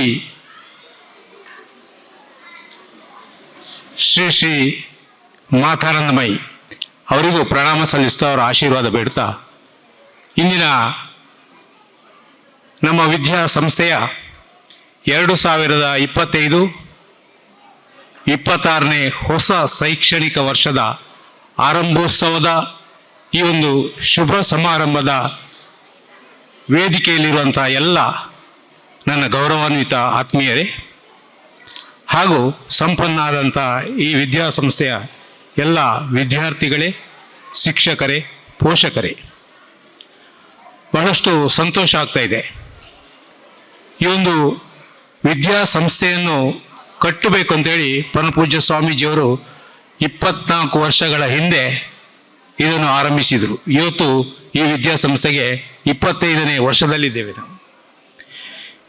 ಒಟ್ಟಿನಲ್ಲಿ ಈ ಸಂಸ್ಥಾನವೇ ಈ ವರ್ಷ ಬೆಳ್ಳಿ ಹಬ್ಬದ ಸಂಭ್ರಮದಲ್ಲಿದೆ. ಬೇರೆ ಬೇರೆಯ ಸಹ ಸಂಸ್ಥೆಗಳ ಬೆಳ್ಳಿ ಹಬ್ಬ, ಅದರಲ್ಲಿ ಒಂದು ನಮ್ಮ ವಿದ್ಯಾಸಂಸ್ಥೆ. ಎರಡನೇದು ಪರಮಪೂಜ್ಯ ಸ್ವಾಮೀಜಿಯವರ ಜನ್ಮದಿನೋತ್ಸವ, ಗ್ರಾಮೋತ್ಸವ, ಇದು ಇವತ್ತು ಬೆಳ್ಳಿ ಹಬ್ಬದ ಆಚರಣೆಯಲ್ಲಿದೆ. ಹಾಗೆ ಅಂದೇ ಆರಂಭ ಆದಂತಹ ನಮ್ಮ ಪರಮಪೂಜ್ಯ ಸ್ವಾಮೀಜಿಯವರ ಒಂದು ವಿಶೇಷ ಕನಸು ಗ್ರಾಮ ವಿಕಾಸ ಯೋಜನೆ, ಇದು ಬೆಳ್ಳಿ ಹಬ್ಬದ ಸಂಭ್ರಮದಲ್ಲಿದೆ. ಈ ಸಂದರ್ಭದಲ್ಲಿ ಪೂಜ್ಯ ಸ್ವಾಮೀಜಿಯವರೊಂದು ಹೊಸ ಅಭಿಯಾನವನ್ನು ಆರಂಭಿಸಿದರು, ಸ್ವಚ್ಛತಾ ಅಭಿಯಾನ. ಬಹುಶಃ ಈ ಒಂದು ಸ್ವಚ್ಛತಾ ಅಭಿಯಾನಕ್ಕೆ ಒಂದು ಮೂರ್ತ ರೂಪ ಕೊಟ್ಟವರೇ ಪರಮಪೂಜ್ಯ ಸ್ವಾಮೀಜಿಯವರು. ಇದು ಪ್ರತಿ ವರ್ಷವೂ ನಡೀತಲೇ ಇದೆ. ಇವತ್ತು ವಿದ್ಯಾಸಂಸ್ಥೆಯ ಈ ಒಂದು ಸಂಭ್ರಮದ ದಿನದಲ್ಲಿ ನಾನು ಅತ್ಯಂತ ಪ್ರೀತಿಯಿಂದ ನಮ್ಮ ಎಲ್ಲ ಸಾಧಕ ವಿದ್ಯಾರ್ಥಿಗಳನ್ನು ಅಭಿನಂದಿಸ್ತೇನೆ. ಅದರ ಜೊತೆಗೆ ಅವರನ್ನು ಈ ರೀತಿಯ ಸಾಧನೆ ಮಾಡಲು ಪ್ರೋತ್ಸಾಹಿಸಿ ಅವರಿಗೆ ಮಾರ್ಗದರ್ಶನ ನೀಡಿದಂತಹ ಈ ವಿದ್ಯಾಸಂಸ್ಥೆಯ ಎಲ್ಲ ಶಿಕ್ಷಕ ವರ್ಗದವರನ್ನು ನಾನು ಅತ್ಯಂತ ಪ್ರೀತಿಯಿಂದ ಅಭಿನಂದಿಸ್ತೇನೆ. ಈ ವರ್ಷದಲ್ಲಿ ನನಗೊಂದು ಸಣ್ಣ ನೋವು, ಯಾಕೆಂತೇಳಿದರೆ ಈ ವರ್ಷದ ಸಾಧನೆಯಲ್ಲಿ ನಮ್ಮ ಹೆಚ್ಚಿನ ವಿದ್ಯಾರ್ಥಿಗಳು ಅಂದರೆ 600 ಗಡಿಯನ್ನು ದಾಟಲಿಲ್ಲ. ಕಳೆದ ವರ್ಷ ನಮ್ಮ ಸಂಸ್ಥೆಯ ವಿದ್ಯಾರ್ಥಿ 605, ಬಹುಶಃ ನನ್ನ ನೆನಪಿನಲ್ಲಿ 605 ಅಂಕ ಗಳಿಸಿದ್ದಾರೆ. ಮುಂದಿನ ದಿನಗಳಲ್ಲಿ ನಮ್ಮ ಎಲ್ಲ ಇವತ್ತೇನು ಸ್ವಾಮೀಜಿಯವರಿಂದ ಆಶೀರ್ವಾದ ಪಡೆದಂಥ ಅವರ ಪ್ರೇರಣೆಯಿಂದ ಈ ವರ್ಷ SLCಯಲ್ಲಿರುವವರು 600ರ ಗಡಿಯನ್ನು ದಾಟಬೇಕು ಅಂತೇಳಿ ನಾನು ನಿಮ್ಮೆಲ್ಲರಲ್ಲಿ ವಿನಂತಿಸಿಕೊಳ್ತಿದ್ದೇನೆ. ಯಾಕೆಂದರೆ ಈ ಸಂಸ್ಥಾನ ಬರೀ ಶಿಕ್ಷಣಕ್ಕೆ ಮಾತ್ರ ಅಲ್ಲ, ಇದು 4 ಗೋಡೆಯ ಒಳಗಿನ ಶಿಕ್ಷಣ ಅಲ್ಲ, ಅದರ ಒಟ್ಟಿಗೆ ರಂಗಭೂಮಿಯೂ ಇದೆ, ಕ್ರೀಡಾ ಉತ್ಸವವೂ ಇದೆ, ಕ್ರೀಡಾಭೂಮಿಯೂ ಇದೆ. ಈ ಎಲ್ಲದರಲ್ಲೂ ನಮ್ಮ ವಿದ್ಯಾರ್ಥಿಗಳು ಬಹಳಷ್ಟು ದೊಡ್ಡ ಸಾಧನೆಯನ್ನು ಮಾಡ್ತಾ ಇದ್ದಾರೆ. ಬರೀ ಶಿಕ್ಷಣ ಒಂದೇ ಆಗುವುದಿಲ್ಲ, ಎಲ್ಲರದಲ್ಲೂ ಒಂದು ಸಂಸ್ಕಾರಯುತ ಶಿಕ್ಷಣ ಬೇಕು ಅಂತ ಹೇಳುವಂಥದ್ದೇ ಪರಮ ಪೂಜ್ಯ ಸ್ವಾಮೀಜಿಯವರ ವಿಶೇಷವಾದ ಒಂದು ಅಭಿಲಾಷೆ. ಈ ಒಂದು ನಿಟ್ಟಿನಲ್ಲಿ ನಿಮ್ಮೆಲ್ಲರ ಸಾಧನೆಯನ್ನು ನಾನು ಮತ್ತೊಮ್ಮೆ ಬರೋ ವರ್ಷ ನಿರೀಕ್ಷಿಸುತ್ತಿದ್ದೇನೆ. ನಾನು ಕಳೆದ 35 ವರ್ಷಗಳಲ್ಲಿ ಉದಯವಾಣಿಯಲ್ಲಿ ವರದಿಗಾರನಾಗಿದ್ದೆ. ಆ ಸಂದರ್ಭದಲ್ಲಿ ರ್ಯಾಂಕ್ ಅಂತೇಳಿ ಇತ್ತು. SLC PUC ನಾನು ಹಲವಾರು ವಿದ್ಯಾರ್ಥಿಗಳನ್ನು ಹೈಯೆಸ್ಟ್ ಮಾರ್ಕ್ಸ್ ಗಳಿಸಿದವರನ್ನು ಸಂದರ್ಶನ ಮಾಡಿದ್ದೇನೆ. ಅವರಲ್ಲಿ ನಾನು ಕೇಳಿದಾಗ ಒಂದೇ ಒಂದು ಪ್ರಶ್ನೆ ಅವರು ಹೇಳಿದ್ರು, ನಾನು ಇಂಜಿನಿಯರ್ ಆಗ್ತೇನೆ, ನಾನು ಡಾಕ್ಟರ್ ಆಗ್ತೇನೆ ಅಂತೇಳಿ. ಆದರೆ ಯಾವುದೇ ಒಬ್ಬ ವಿದ್ಯಾರ್ಥಿಯು ನಾನು ಒಬ್ಬ ಒಳ್ಳೆಯ ಶಿಕ್ಷಕನಾಗ್ತೇನೆ ಅಂತೇಳಿ ಯಾರೂ ಹೇಳಿಲ್ಲ. ಇವತ್ತು ಪರಮ ಪೂಜ್ಯ ಸ್ವಾಮೀಜಿಯವರು ನಮಗೆ ಈಗ ಬಂದಂಥ ವಿದ್ಯಾರ್ಥಿಗಳಲ್ಲಿ ಕೇಳಿದ್ದು ಏನು ಮುಂದಿನ ಏನು ತಗೊಳ್ತೀನಿ. ನಾನು ಕಾಮರ್ಸ್ ಸೈನ್ಸ್ ತಗೊಳ್ಳೋದಿಲ್ಲ, ಆರ್ಟ್ಸ್ ತಗೊಳ್ಳೋದಿಲ್ಲ, ಸೈನ್ಸ್ ಬಹಳ ಕಷ್ಟ ಅಂತ ಹೇಳ್ತಾರೆ. ಈ ರೀತಿಯಲ್ಲೇ ನಮಗೆ ಕಷ್ಟದನ್ನು ನಾವು ಕಲಿಬೇಕು, ಕಷ್ಟವನ್ನೇ ತಗೊಳ್ಬೇಕು ಅಂತ ಉದ್ದೇಶದಿಂದ ನಮ್ಮ ಒಂದು ಗುರಿಯನ್ನು ನಾವು ಮೊದಲೇ ನಿರ್ಧಾರ ಮಾಡಿರಬೇಕು. ಯಾರ್ಯಾರು ಹೇಳಿದ ಗುರಿಯಲ್ಲ, ನಮ್ಮದೇ ಆದ ಒಂದು ಸ್ವಂತ ಒಂದು ಗುರಿ, ನಾನು ಇದೇ ಆಗ್ತೇನೆ, ಇದೇ ಆಗಬೇಕು ಅಂತ ಹೇಳುವಂಥ ಗುರಿಯನ್ನು ಇಟ್ಟುಕೊಂಡು ನಾವು ನಮ್ಮ ಮುಂದಿನ ಶಿಕ್ಷಣವನ್ನು ಪಡೆದರೆ ನಮಗೆ ಒಂದು ದೊಡ್ಡ ಸಾಧನೆ ಮಾಡಲಿಕ್ಕೆ ಸಾಧ್ಯ ಉಂಟು ಅಂತ ಹೇಳ್ತಾ, ನಿಮ್ಮ ಮುಂದಿನ ಭವಿಷ್ಯ ಉಜ್ವಲವಾಗಲಿ. ಇವತ್ತು ಸ್ವಾಮೀಜಿಯವರಿಂದ ಆಶೀರ್ವಾದ ಪಡೆದ, ಅವರ ಪ್ರಶಸ್ತಿ ಪಡೆದಂಥ ಎಲ್ಲ ವಿದ್ಯಾರ್ಥಿಗಳು ಮುಂದಿನ ಶಿಕ್ಷಣವನ್ನು ಅತ್ಯುತ್ತಮವಾಗಿ ಮಾಡಿ ಒಳ್ಳೆಯ ಹೆಸರನ್ನು ಗಳಿಸಿ, ನಿಮ್ಮ ಊರಿಗೆ, ನಿಮ್ಮ ಹೆತ್ತವರಿಗೆ, ನಿಮ್ಮ ಶಾಲೆಗೆ ಒಳ್ಳೆಯ ಹೆಸರನ್ನು ಗಳಿಸಿ ಅಂತ ಹೇಳ್ತಾ, ನನಗೆ ಅವಕಾಶ ಕೊಟ್ಟದ್ದಕ್ಕಾಗಿ ಎಲ್ಲರಿಗೂ ವಂದಿಸ್ತಾ ನನ್ನ ಮಾತನ್ನು ಮುಗಿಸಿದ್ದೇನೆ. ಜೈ ಗುರುದೇವ್. ಸಾಧ್ವಿ ಮಾತಾನಂದಮಯಿ. ಗುರುಭ್ಯೋ ನಮಃ. ಪರಮ ಪೂಜ್ಯ ಶ್ರೀ ಗುರುಗಳ ಚರಣಾರವಿಂದಗಳಿಗೆ ಮನಸಾ ಪ್ರಣಾಮಗಳನ್ನು ಸಲ್ಲಿಸುತ್ತಾ, ಸೇರಿದಂತಹ ಎಲ್ಲ ಬಂಧುಗಳೇ, ಪ್ರೀತಿಯ ವಿದ್ಯಾರ್ಥಿನಿಯರೇ, ನನ್ನೆಯ ಮುದ್ದಿನ ಪ್ರೀತಿಯ ಪುಟಾಣಿ ಮಕ್ಕಳೇ, ಪ್ರಾರಂಭೋತ್ಸವದ ಈ ಶುಭ ಸಂದರ್ಭ ಬಹಳ ಸಂತೋಷ. 2 ತಿಂಗಳು ಶಾಲೆಯ ವಾತಾವರಣ ಎಲ್ಲ ಜೀವಕಳೆ ಇಲ್ಲದಾಗ ಇತ್ತು. ಇಂದು ನೀವೆಲ್ಲರೂ ಸೇರ್ಕೊಂಡಿದ್ದೀರಿ, ಮಕ್ಕಳೆಲ್ಲ ಸೇರಿದ್ದೀರಿ, ಪ್ರವೇಶ ಆರಂಭವಾಗಿದೆ, ಎಲ್ಲ ಕಡೆ ಜೀವಕಳೆ ತುಂಬಿದ ಹಾಗೆ ಅಂತ ಹೇಳಲಿಕ್ಕೆ ನಾನು ತುಂಬ ಸಂತೋಷ ಪಡ್ತೇನೆ. ಯಾಕಂದರೆ ಮಕ್ಕಳಂದರೆ ದೇವರಿಗೆ ಸಮಾನ ಅಂತ. ಆ ದೇವತಾ ಶಕ್ತಿ, ಆ ಪ್ರಭಾವ ಎಲ್ಲ ಕಡೆ ಪಸರಿಸಿದೆ ಅಂತ ಹೇಳಲಿಕ್ಕೆ ನಾನು ತುಂಬ ಸಂತೋಷ ಪಡ್ತೇನೆ. ಇವಾಗ ನಾವು ಕಳೆದ ವರ್ಷ 10ನೇ ತರಗತಿಯಲ್ಲಿ ಪಾಸಾದಂತಹ ಮಕ್ಕಳಿಗೆ ಆ ಪ್ರಶಸ್ತಿಯನ್ನು ಕೊಡುವಂತಹ ಕಾರ್ಯಕ್ರಮವು ಏರ್ಪಟ್ಟಿದೆ. ಅದರ ಮೊದಲು ಹೊಸ ಮಕ್ಕಳು, ಪುಟಾಣಿ ಮಕ್ಕಳು, 5ನೇ 6ನೇ 8ನೇ ತರಗತಿಗೆ ಸೇರಿದಂತಹ ಎಲ್ಲ ಮಕ್ಕಳಿದ್ದೀರಿ. ಹಾಗೆ ಹೊಸ 2 ಶಿಕ್ಷಕಿಯರಿದ್ದಾರೆ, ಅವರಿಗೂ ಈ ಸಂದರ್ಭದಲ್ಲಿ ಪ್ರತ್ಯೇಕವಾದಂತಹ ಸುಸ್ವಾಗತ.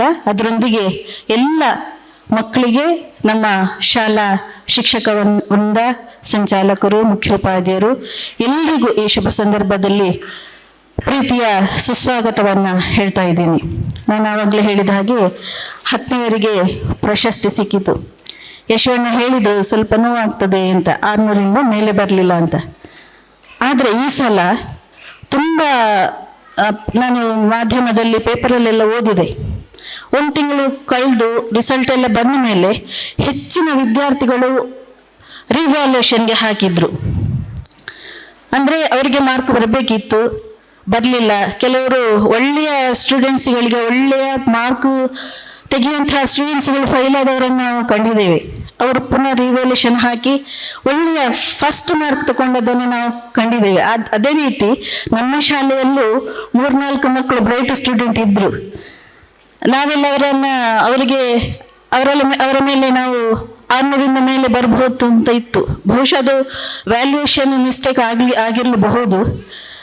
ಇನ್ನು ಮುಂದಕ್ಕೆ ಅದು ಖಂಡಿತವಾಗಿ ನಮಗೆ ಸಿಗ್ತದೆ. 600 ಮೇಲೆ ಇಷ್ಟು ವರ್ಷಗಳಲ್ಲಿ ಬಂದಿದೆ, ಅವನು ನೋವು ನಮಗಿದೆ. ಆದರೆ ಸ್ವಲ್ಪ ವ್ಯಾಲ್ಯೂಯೇಷನ್ ಏನು ಮಿಸ್ಟೇಕ್ ಇರಬಹುದು.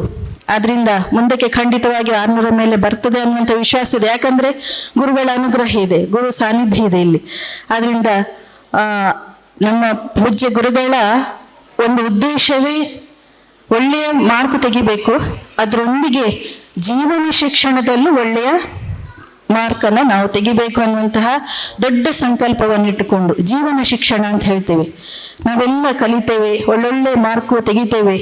ನಾವೆಲ್ಲ ಈಗ ನೋಡ್ತಾ ಇದ್ದೇವೆ, ಎಲ್ಲ ಪೋಷಕರಿಗೆ ನನ್ನ ಮಗ 100ಕ್ಕೆ 100 ತೆಗಿಬೇಕು, ಒಳ್ಳೆಯ ಉದ್ಯೋಗವನ್ನು ಪಡಿಬೇಕು ಅನ್ನುವಂತಹ ದೊಡ್ಡ ಮಹತ್ವಾಕಾಂಕ್ಷೆ ಇದೆ. ಅದು ಒಳ್ಳೆಯದೇ ಸರಿ, ಆದರೆ ಅದರ ಒಂದಿಗೆ ಜೀವನದಲ್ಲೂ ಅವನು ಯಶಸ್ಸನ್ನು ಪಡಿಬೇಕು. ಆ ಯಶಸ್ಸನ್ನು ಪಡಿಬೇಕಿದ್ರೆ ನಮ್ಮ ಸಂಚಾಲಕರು ಬಹಳ ಚೆನ್ನಾಗಿ ಅದನ್ನು ಮುಂದೆ ಇಟ್ಟರು. ಒಳ್ಳೆಯ ಸಂಸ್ಕಾರ ಬೇಕು. ನಾವೀಗೆಲ್ಲ ನೋಡ್ತಾ ಇದ್ದೀವಿ ಮಾಧ್ಯಮದಲ್ಲಿ, ಅದನ್ನು ಹೇಳಿದ್ರು ನೋಡಿ, ವಿದ್ಯಾವಂತರಿಂದ ಎಲ್ಲ ಅನಾಹುತ ಆಗ್ತಾ ಇದೆ ಅಂತ. ಅದರಿಂದ ವಿದ್ಯಾವಂತರೂ ಆಗಬೇಕು, ಅದರೊಂದಿಗೆ ಪ್ರಜ್ಞಾವಂತ ಪ್ರಜೆಗಳು ನಾವಾಗಬೇಕು ಅನ್ನುವಂಥ ಒಂದು ದೃಷ್ಟಿಯಿಂದ ಪೂಜ್ಯ ಗುರುಗಳು ಈ ಒಂದು ಶಿಕ್ಷಣ ಸಂಸ್ಥೆಯನ್ನು ಪ್ರಾರಂಭಿಸಿದ್ರು. ಆ ಒಂದು ರೀತಿಯಲ್ಲಿ ಒಳ್ಳೆಯ ಶಿಕ್ಷಣ ಇಲ್ಲಿ ಸಿಗ್ತಾ ಇದೆ. ನಮ್ಮ ಶರೀರ ಸುಸ್ಥಿತಿಯಲ್ಲಿ ಇರಬೇಕಿದ್ರೆ ಎಲ್ಲ ಅಂಗಾಂಗಗಳು ಪೂರಕವಾಗಿದ್ರೇನೆ ಆ ದೇಹ ಸುಸ್ಥಿತಿಯಲ್ಲಿ ಇರ್ತದೆ. ಅದೇ ರೀತಿ ನಮ್ಮ ಎಲ್ಲ ಒಂದು ವ್ಯಕ್ತಿತ್ವ ವಿಕಸನ ಆಗಬೇಕಿದ್ರೆ ಅದು ಶಾರೀರಿಕವಾಗಿ, ಮಾನಸಿಕವಾಗಿ, ಸಾಂಸ್ಕೃತಿಕವಾಗಿ, ಆರೋಗ್ಯಾತ್ಮಕವಾಗಿ ಎಲ್ಲವೂ ಸರಿದ್ರೆ ಅಲ್ಲಿ ಒಂದು ವ್ಯಕ್ತಿತ್ವ ವಿಕಸನವಾಗಲಿಕ್ಕೆ ಸಾಧ್ಯವಿದೆ. ಅದೆಲ್ಲವೂ ಈ ಶಿಕ್ಷಣ ಕ್ಷೇತ್ರದಲ್ಲಿ ಪೂಜ್ಯ ಗುರುಗಳು ಅದನ್ನು ಕೊಡ್ತಾ ಇದ್ದಾರೆ. ಈ ಒಂದು ನಿಟ್ಟಿನಲ್ಲಿ ನೀವೆಲ್ಲ ಮಕ್ಕಳಿದ್ದೀರಿ, ಮಕ್ಕಳು ನೇರ ಕೂತ್ಕೊಳ್ಳಿ, ಚಂದ ಕಾಣ್ತದೆ. ಅವಾಗ ವಿದ್ಯಾರ್ಥಿ ಜೀವನ ಅಂದರೆ ಅದು ಶಿಸ್ತಿನ ಜೀವನ ಅಂತ. ನೀವೆಲ್ಲ ಮುಂದೆ ಕಲೀಲಿಕ್ಕಿದ್ರಿ, ಚೆನ್ನಾಗಿ ಪ್ರಯತ್ನ ಪಡಿ. ಆಯಾಯ ದಿವಸದ ಪಾಠ ಪ್ರವಚನಗಳನ್ನು ಚೆನ್ನಾಗಿ ಓದ್ಕೊಂಡು, ಇನ್ನೊಂದು ಮುಖ್ಯವಾಗಿ ನಾನು ಪೋಷಕರಿಗೆ ಒಂದು ಹೇಳಿಕೆ ಇಚ್ಛೆ ಪಡ್ತೇನೆ. ನಮ್ಮ ಶಾಲೆಯಲ್ಲಿ ಬೆಳಿಗ್ಗೆ ಪ್ರಾರ್ಥನೆ, ಭಜನೆ, ಹನುಮಾನ್ ಚಾಲೀಸ್ ಎಲ್ಲ ನಡೆಯುತ್ತದೆ ಪ್ರಾರಂಭವಾಗುವ ಮೊದಲು. ಅದನ್ನು ಮಕ್ಕಳಿಗೆ ಸಂಜೆ ಹೊತ್ತಲ್ಲಿ ಒಂದು 1/4 ಗಂಟೆ 5-10 ನಿಮಿಷ ಅದನ್ನು ಕಡ್ಡಾಯಪೂರ್ವಕವಾಗಿ ಮನೆಯಲ್ಲಿ ಅವರೊಟ್ಟಿಗೆ ನೀವು ಕೂತ್ಕೊಂಡು ಆ ಒಂದು ಪ್ರಾರ್ಥನೆ ನೀವು ಅವರಿಗೆ ಅಭ್ಯಾಸ ಮಾಡಿಸ್ಬೇಕು. ಹೆಚ್ಚಿನ ಮಕ್ಕಳು ಮಾಡ್ತಾ ಇದ್ದಾರೆ, ಮಾಡದವರಿಗೆ ಅದನ್ನು ಮಾಡಿಸ್ಬೇಕು. ಇನ್ನೊಂದು, ತಂದೆ ತಾಯಿಗಳು ಬೆಳಿಗ್ಗೆ ಶಾಲೆಗೆ ಹೊರಡುವಾಗ ಸಾಧ್ಯ ಆದರೆ ಎಲ್ಲರೂ ಸ್ನಾನ ಮಾಡಿ ಬಂದರೆ ಒಳ್ಳೆಯದಾಗ್ತದೆ. ಯಾಕಂದರೆ ಮನಸ್ಸು ಉತ್ಸಾಹ ಇರ್ತದೆ, ಸ್ಫೂರ್ತಿ ಇರ್ತದೆ, ಅನುಕೂಲ ಆದರೆ ಒಳ್ಳೆಯದದು. ಅದರೊಂದಿಗೆ ಹೊರಡುವಾಗ ಎಲ್ಲ ಮಕ್ಕಳು ತಮ್ಮ ತಂದೆ ತಾಯಿಗೆ ನಮಸ್ಕಾರ ಮಾಡಿಯೇ ಮನೆಯಿಂದ ಹೊರಡಬೇಕು. ಮಕ್ಕಳು ಮಾಡದಿದ್ರೆ ಪೋಷಕರದನ್ನು ಮಾಡಿಸ್ಬೇಕು ಅನ್ನುವಂಥ ಒಂದು ಮಾತನ್ನು ಹೇಳುತ್ತೆ. ಯಾಕಂದರೆ ಅದೆಲ್ಲ ನಮ್ಮ ಸಂಸ್ಕೃತಿ. ಅದೆಲ್ಲ ಹೇಳ್ತೇವೆ ನೋಡಿ, ಇವಾಗೆಲ್ಲ ಧರ್ಮ ಶಿಕ್ಷಣ ಮಾಡಬೇಕು ಅಂತೆಲ್ಲ ಬರ್ತಾ ಉಂಟು, ನೋಡ್ತಾ ಇದ್ದೇವೆ. ಇದೆಲ್ಲ ಪೂಜ್ಯರು ಮನಗಂಡೇ 25 ವರ್ಷದ ಮೊದಲು ಈ ಸಂಸ್ಥೆಯನ್ನು ಹುಟ್ಟುಹಾಕಿದ್ದು. ಆದ್ದರಿಂದ ಆ ಮಕ್ಕಳಿಗೆ ಒಳ್ಳೆಯ ಅಭ್ಯಾಸ, ಅದ್ರ ಬುನಾದಿ ಅಂತ ಹೇಳ್ತೇವೆ. ಬುನಾದಿಯಲ್ಲಿ ನಾವು ಒಳ್ಳೆಯದನ್ನು ತಿಳಿಸಿಕೊಟ್ರೆ ಅದು ಅವರಿಗೆ ಅಭ್ಯಾಸ ಆಗ್ತದೆ. ಅಭ್ಯಾಸ ಆದರೆ ಅವರ ಕೈಯಿಂದ ಅದು ಬಿಟ್ಟು ಹೋಗುವುದಿಲ್ಲ. ಅದರಿಂದ ಎಲ್ಲವನ್ನ ಮನಗೊಂಡು ಒಳ್ಳೆಯ ಮಕ್ಕಳಾಗಬೇಕು, ಪ್ರಜ್ಞಾವಂತ ಸುಸಂಸ್ಕೃತ ಮಕ್ಕಳು ರೂಪಿತವಾಗಬೇಕು, ದೇಶದ ಭವಿಷ್ಯ ಎಲ್ಲ ಮಕ್ಕಳು ನೀವಾಗಬೇಕು ಅನ್ನುವಂತಹ ಶುಭ ಹಾರೈಕೆಯನ್ನು ಮಾಡಿಕೊಂಡು ನಿಮಗೆಲ್ರಿಗೂ ಒಂದು ಸೌಭಾಗ್ಯ. ಯಾಕಂದರೆ ಲೌಕಿಕ ಗುರುಗಳು ಇದ್ದಾರೆ ಒಟ್ಟಿಗೆ, ಅದರೊಂದಿಗೆ ಅಲೌಕಿಕ ಗುರುಗಳು ನಮ್ಮೊಟ್ಟಿಗೆ ಇದ್ದಾರೆ. ಅವರ ಗುರು ಸಾನ್ನಿಧ್ಯ ಯಾವಾಗಲೂ ನಿಮ್ಮ ಮೇಲೆ ಅನುಗ್ರಹ ಮಾಡ್ತಾ ಇರ್ತದೆ. ಭವಿಷ್ಯ ಉಜ್ವಲವಾಗಲಿ ಅಂತ ಹೇಳಿಕೊಂಡು ಈ ಒಂದು ಸಂದರ್ಭದಲ್ಲಿ ಎಲ್ಲ ಶಿಕ್ಷಕ ವೃಂದವನ್ನು ನಾನು ಸಂಚಾಲಕರಿರ್ಬೋದು, ಮುಖ್ಯೋಪಾಧ್ಯಾಯನಿರ್ಬೋದು, ಅದರಂತೆ ಎಲ್ಲ ಶಿಕ್ಷಕ ವೃಂದ, ಅಂದರೆ ಯಾವುದೋ ಒಂದು ಸ್ವಾರ್ಥ ಚಿಂತನೆ ಇಲ್ಲದ ಒಳ್ಳೆಯ ಭಾವನೆಯಿಂದ ನಮ್ಮ ಶಾಲೆ ಮುಂದೆ ಬರಬೇಕು ಅನ್ನುವಂತಹ ದೃಷ್ಟಿಯಿಂದ ಚೆನ್ನಾಗಿ ಎಲ್ಲರೂ ಅವರವರ ಕರ್ತವ್ಯವನ್ನು ಒಳ್ಳೆ ರೀತಿಯಲ್ಲಿ ನಡೆಸ್ಕೊಂಡು ಹೋಗ್ತಾ ಇದ್ದಾರೆ. ಅವರಿಗೆ ಈ ಸಂದರ್ಭದಲ್ಲಿ ಪ್ರತ್ಯೇಕವಾದಂತಹ ಪ್ರೀತಿಯ ಅಭಿನಂದನೆಗಳನ್ನು ಈ ಮೂಲಕ ನಾನು ಅರ್ಪಿಸ್ತಾ ಇದ್ದೇನೆ ಅಂತ ಹೇಳುತ್ತಾ, ಪೋಷಕರಿಗೂ ಪ್ರೀತಿಯ ಶುಭಾಶಯಗಳನ್ನು ಹೇಳುತ್ತಾ ನನ್ನ ಮಾತನ್ನು ನಿಲ್ಲಿಸ್ತೇನೆ. ಜೈ Gurudev. For your holy words. Now, Ashirvachana by Parama Pujya Swamiji. ಪಾಂಡುರಂಗಂ ಶೂಲಹಸ್తం ಕೃಪಾನಿಧಿಂ ಸರ್ವ ರೋಗಹರಂ ದೇವಂ ದತ್ತಾತ್ರೇಯಮಹಂ ಭಜೆ. ಯತ್ರ ಯತ್ರ ರಘುನಾಥ ಕೀರ್ತನಂ ತತ್ರ ತತ್ರ ಕೃತಮಸ್ತಕಾಂಜಲಿಂ ಬಾಷ್ಪವಾರಿ ಪರಿಪೂರ್ಣಲೋಚನಂ ಮಾರುತಿಂ ನಮತ ರಾಕ್ಷಸಾಂತಕಂ. ಜೈ ಹನುಮಾನ್, ಜೈ ಹನುಮಾನ್, ಜೈ ಹನುಮಾನ್. ಆತ್ಮೀಯ ಬಂಧುಗಳೇ, ಒಂದು ವಿಶೇಷವಾದ ಆರಂಭೋತ್ಸವ ಅಂತ ನಾವೆಲ್ಲ ಆರಂಭೋತ್ಸವದ ಸಂಭ್ರಮದಲ್ಲಿದ್ದೇವೆ. ಇವತ್ತು ಸಮಾಜವನ್ನೊಮ್ಮೆ ನಾವು ನೋಡಬೇಕು. ಇವತ್ತು ವಿಜಯೋತ್ಸವ ನಡೀತಾ ಇದೆ. IPLನ ಬಗ್ಗೆ ನಿಮಗೆಲ್ಲ ಗೊತ್ತಿದೆ. ಒಂದಷ್ಟು ವಿಜಯಗಳಾಗಿಕೊಂಡು ವಿಜಯೋತ್ಸವನ ಆಚರಣೆ ಮಾಡ್ತಾ ಇದ್ದಾರೆ. ಫೇಲ್ಗಾವಲ್ಲಿ ನಿಮಗೆ ಗೊತ್ತಿದೆ, ಸ್ವಲ್ಪ ಅನಾಹುತಗಳಾದರೂ ಪ್ರತೀಕಾರವನ್ನು ಮಾಡಿಕೊಂಡು ವಿಜಯವನ್ನು ಸಂಪಾದಿಸಿರುವಂಥ ನಮ್ಮ ದೇಶ, ನಮ್ಮ ರಾಷ್ಟ್ರ. ಅಂತೂ ನಾವು ಜೀವನದಲ್ಲಿ ವಿಜಯೋತ್ಸವವನ್ನು ಆಚರಿಸಬೇಕು ಅಂತ, ಅಲ್ಲೂ ವಿಜಯೋತ್ಸವ ಆಗಬೇಕು. ಅದು ಆಗುವುದು ಯಾವಾಗ ಅಂತಂದರೆ, ಒಬ್ಬ ಪೇಟೆಯ ಒಳಗೆ ಒಂದು ಬೋರ್ಡ್ ಹಾಕಿಟ್ಟಿದ್ದೀನಂತೆ, ಇಲ್ಲಿ ಬುದ್ಧಿ ಮಾರಾಟಕ್ಕಿದೆ ಅಂತ ಒಂದು ಬೋರ್ಡ್ ಹಾಕ್ಕೊಂಡಿದ್ದ. ಬುದ್ಧಿ ಮಾರಾಟಕ್ಕಿದೆ, ಆಸಕ್ತರು ಯಾರಾದರೂ ಬಂದು ಪಡಿಬಹುದು ಅಂತ. ಒಬ್ಬ ಸಿರಿವಂತ ಆಲೋಚನೆ ಮಾಡಿದ,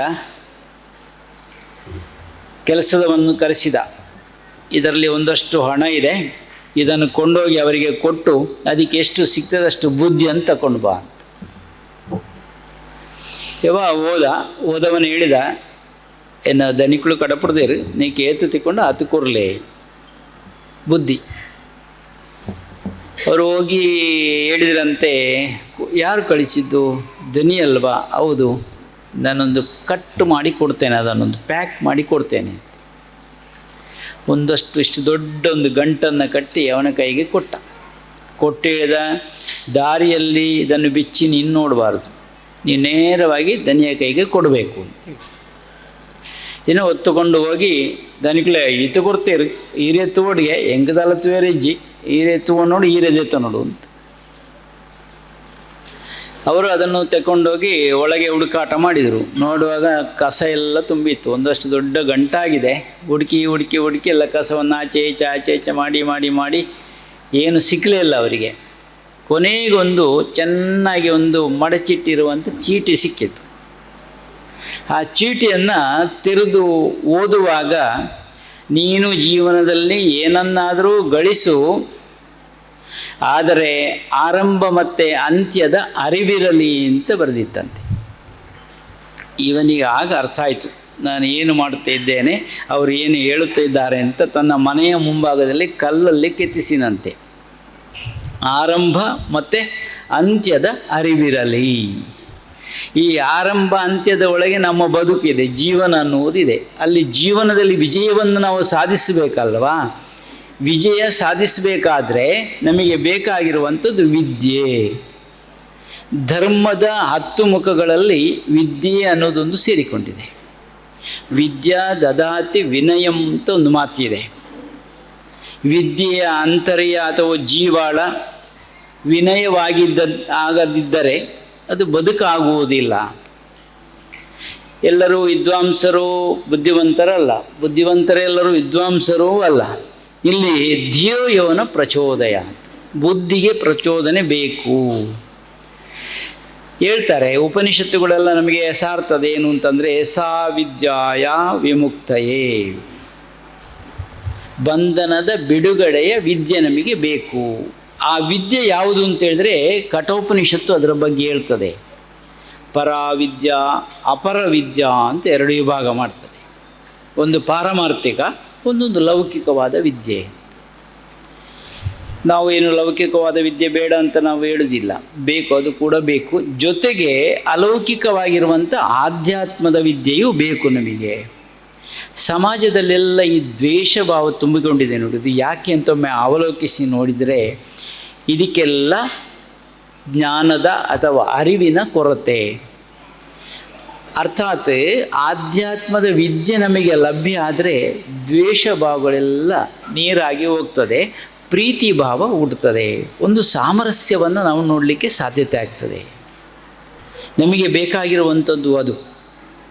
ನಾವು ಎಲ್ಲರೂ ಜೊತೆಯಾಗಿ ಭಾರತದಲ್ಲಿ ಬದುಕುವುದಿದ್ದರೆ ಅದರ ಹಿಂದೆ ಒಂದು ಸತ್ಯ ಅಡಕವಾಗಿದೆ, ಅದು ಆಧ್ಯಾತ್ಮಿಕತೆ. ಅದರಿಂದ ನಾವೆಲ್ಲ ಬೆಳಗಿಕೊಳ್ಳಿಕ್ಕೆ ನಮಗೆ ಸಾಧ್ಯತೆ ಇದೆ ಅಂತ. ಇವತ್ತು ನಾವೆಲ್ಲ ನೋಡ್ತಾ ಇರ್ತೇವೆ, ವಿದ್ಯಾರ್ಥಿಗಳು ಎಲ್ಲರೂ ಆಗಾಗಬೇಕು, ಈಗಾಗಬೇಕು ಅಂತ. ನಮ್ಮಲ್ಲಿ ಎಲ್ಲರೂ ಹೇಳಿದ್ರು, ಈಗಾಗಲೇ ಯಶವಣ್ಣ ಅದರ ಬಗ್ಗೆ ಹೇಳಿದರು, ನಮ್ಮಲ್ಲೆಲ್ಲ ಶಿಕ್ಷಕರಾಗಬೇಕನ್ನುವಂಥ ಹಂಬಲ ಯಾರಲ್ಲಿ ಇಲ್ಲ, ಸ್ವಲ್ಪ ಕಡಿಮೆ ಇದೆ ಅಂತ. ಹಾಗೆ ಅಂತ ದೇಶ ಕಾಯುವಂತಹ ಸೈನಿಕರಾಗಬೇಕನ್ನುವಂಥ ಒಂದು ಹಂಬಲ ಕೂಡ ಕಡಿಮೆ ಇದೆ, ನಮ್ಮಲ್ಲಿ ಅಪೇಕ್ಷೆ ಇಲ್ಲ, ಸ್ವಲ್ಪ ಕಡಿಮೆ ಆಗಿದೆ, ಕ್ಷೀಣ ಆಗಿದೆ ಈಗಾಗಲೇ. ಅದೆಲ್ಲ ಬೆಳಿಬೇಕು, ನಮ್ಮಲ್ಲಿ ಬೆಳೆಸಿಕೊಳ್ಳಬೇಕು. ರಾಷ್ಟ್ರ ಪ್ರೇಮವನ್ನು ಕೂಡ ನಾವು ಜೊತೆಗೆ ಬೆಳೆಸಿಕೊಳ್ಳಬೇಕು. ನಾವು ವಿದ್ಯೆಯನ್ನು ಕಲಿಬಹುದು ಒಂದಷ್ಟು. ಅದಕ್ಕೆ ಹೇಳ್ತಾರೆ ವಿದ್ಯೆ ಮತ್ತು ಶಿಕ್ಷಣ ಅನ್ನುವಂಥದ್ದು ಸಾಮಾನ್ಯವಾಗಿ ಒಂದೇ ಅಂತ ಹೇಳುವ, ಎಲ್ಲದರಲ್ಲೂ ಜ್ಞಾನವನ್ನು ಸಂಪಾದನೆ ಮಾಡುವಂಥದ್ದು. ನಾವೆಲ್ಲ ಬೇರೆ ಬೇರೆ ಸಂಪತ್ತುಗಳನ್ನು ಗಳಿಸಿದರೂ ಕೂಡ ಕಳ್ಳಕಾಕರ ಭಯವಿದೆ, ಅದನ್ನೆಲ್ಲ ರಕ್ಷಿಸಿಕೊಳ್ಳಿಕ್ಕೆ ಸ್ವಲ್ಪ ಕಷ್ಟ. ಬಂಗಾರದ್ದು ನೀವೆಲ್ಲ ನೋಡ್ತಾ ಇದ್ದೀರಿ, ಹಣದ್ದೆಲ್ಲ ನೀವು ನೋಡ್ತಾ ಇದ್ದೀರಿ, ದೋಚಿಕೊಂಡು ಹೋಗುವಂಥದ್ದು ನೋಡ್ತಾ ಇದ್ದೀರಿ, ಎಲ್ಲವನ್ನು ದೋಚಿಕೊಳ್ಳಬಹುದು. ಆದರೆ ಈ ಜ್ಞಾನ ಅನ್ನುವಂಥದ್ದು ಇದೆ ನೋಡಿ, ವಿದ್ಯೆ ಅನ್ನುವಂಥ ಸಂಪತ್ತನ್ನು ಯಾರಿಗೂ ದೋಚಲಿಕ್ಕೆ ಆಗೋದಿಲ್ಲ. ಇದು ನಾವು ಕೊಟ್ಟಷ್ಟು ಮತ್ತೆ ನಮ್ಮಲ್ಲಿ ವೃದ್ಧಿ ಆಗ್ತದೆ. ಈ ಶಿಕ್ಷಣ ಅಂದರೆ ಹಾಗೆ ಅಂತ. ನಾವು ಒಂದಷ್ಟು ಪಾಠವನ್ನು ಮಾಡುತ್ತಿರುವಾಗ ಶಿಕ್ಷಕನು ಒಬ್ಬ ವಿದ್ಯಾರ್ಥಿ ಆದಾಗ ಅವು ಬೆಳೀಲಿಕ್ಕೆ ಸಾಧ್ಯತೆ ಇದೆ ಅಂತ. ಅರಿವಿಲ್ಲದೆ ಅವು ಬೆಳವಣಿಗೆ ಆಗ್ತಾನೆ ಅಂತ. ನಿಜವಾಗಿ ಹೌದು ಕೂಡ. ಯಾಕಂದರೆ ಬೆಳವಣಿಗೆ ಆಗುವಂಥದ್ದು ಹಾಗೆ, ಪಾಠ ಮಾಡುವುದು, ನಾವು ಪಾಠವನ್ನು ಅರಿತುಕೊಳ್ಳುವುದು, ಆಗ ಎರಡು ಭಾಗದಲ್ಲಿ ಬೆಳವಣಿಗೆ ಆಗಲಿಕ್ಕೆ ಸಾಧ್ಯತೆ ಇದೆ ಅಂತ. ಕ್ಷಣ ಕ್ಷಣ ಶಿಕ್ಷಣ ಅಂತ ಅದು ಅಗತ್ಯ ಇದೆ. ನಾವು ಎಲ್ಲವನ್ನೂ ಹುಡುಕಾಟ ಮಾಡಬಹುದು. ಅದಕ್ಕೆ ಭಗವಾನ್ ದತ್ತಾತ್ರೇಯರು ಹೇಳ್ತಾರೆ, ಈ ಪ್ರಕೃತಿಯನ್ನೇ ನಾನು ವಿಶ್ವವಿದ್ಯಾಲಯವಾಗಿ ಮಾಡಿಕೊಂಡಿದ್ದೇನೆ.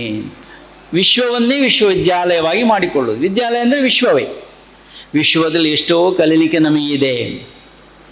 ಒಬ್ಬರು ಕೇಳ್ತಾರೆ ಅದ್ರ ಬಗ್ಗೆ, ನಿಮ್ಮಲ್ಲಿ ಎಷ್ಟು ನೀವು ವಿಕಾಸ ಆಗಿದ್ದೀರಿ ಅಲ್ವಾ, ನಿಮ್ಮಲ್ಲಿ ಜ್ಞಾನಪೂರ್ಣರಾಗಿದ್ದೀರಿ ಅಲ್ವಾ, ಇದರ ಗುಟ್ಟು ಏನು ಅಂತ.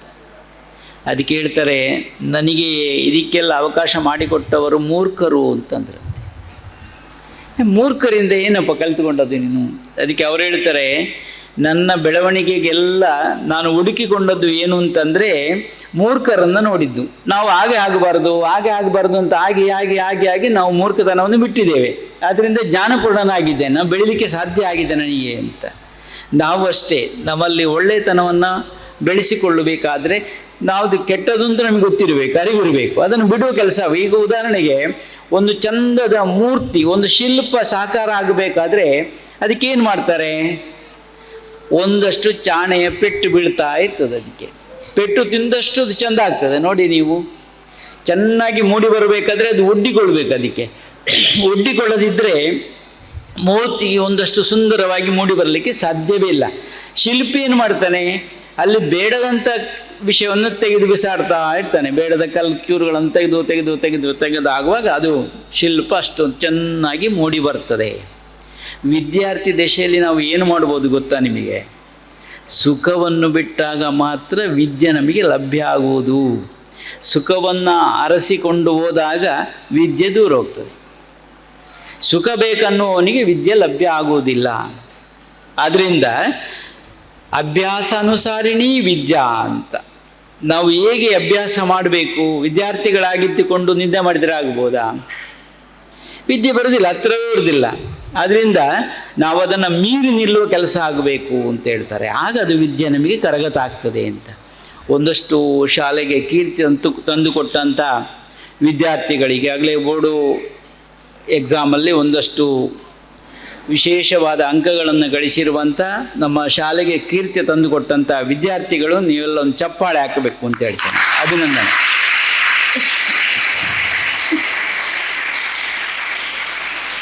ಅವರನ್ನು ಒಂದಷ್ಟು ಬೆಳೆಸಿರುವಂತಹ ಶಿಕ್ಷಣವನ್ನು ಕೊಟ್ಟಿರುವಂತಹ ಶಿಕ್ಷಕ ವೃಂದಕ್ಕೂ ಒಂದು ಅಭಿನಂದನೆ ಹೇಳಬೇಕು. ಬರೇ ನಿಮ್ಮ ಪ್ರಯತ್ನವೂ ಇದೆ, ಶಿಕ್ಷಕರ ಪ್ರಾಮಾಣಿಕವಾದ ಪ್ರಯತ್ನವೂ ಇದೆ, ಜೊತೆಗೆ ಪೋಷಕರು ನಿಮ್ಮನ್ನು ವಿಶ್ವಾಸವಿಟ್ಟುಕೊಂಡು ಇಲ್ಲಿ ಕಳಿಸಿದ್ದಾರೆ ನೋಡಿ, ಅವರು ಅದರ ಜೊತೆಗೆ ಸಹಕಾರವನ್ನು ಕೊಟ್ಟಿದ್ದಾರೆ. ಅವರೆಲ್ಲರಿಗೂ ಜೊತೆಯಾಗಿ ಒಂದು ಚಪ್ಪಾಳೆ ಹಾಕಬೇಕು.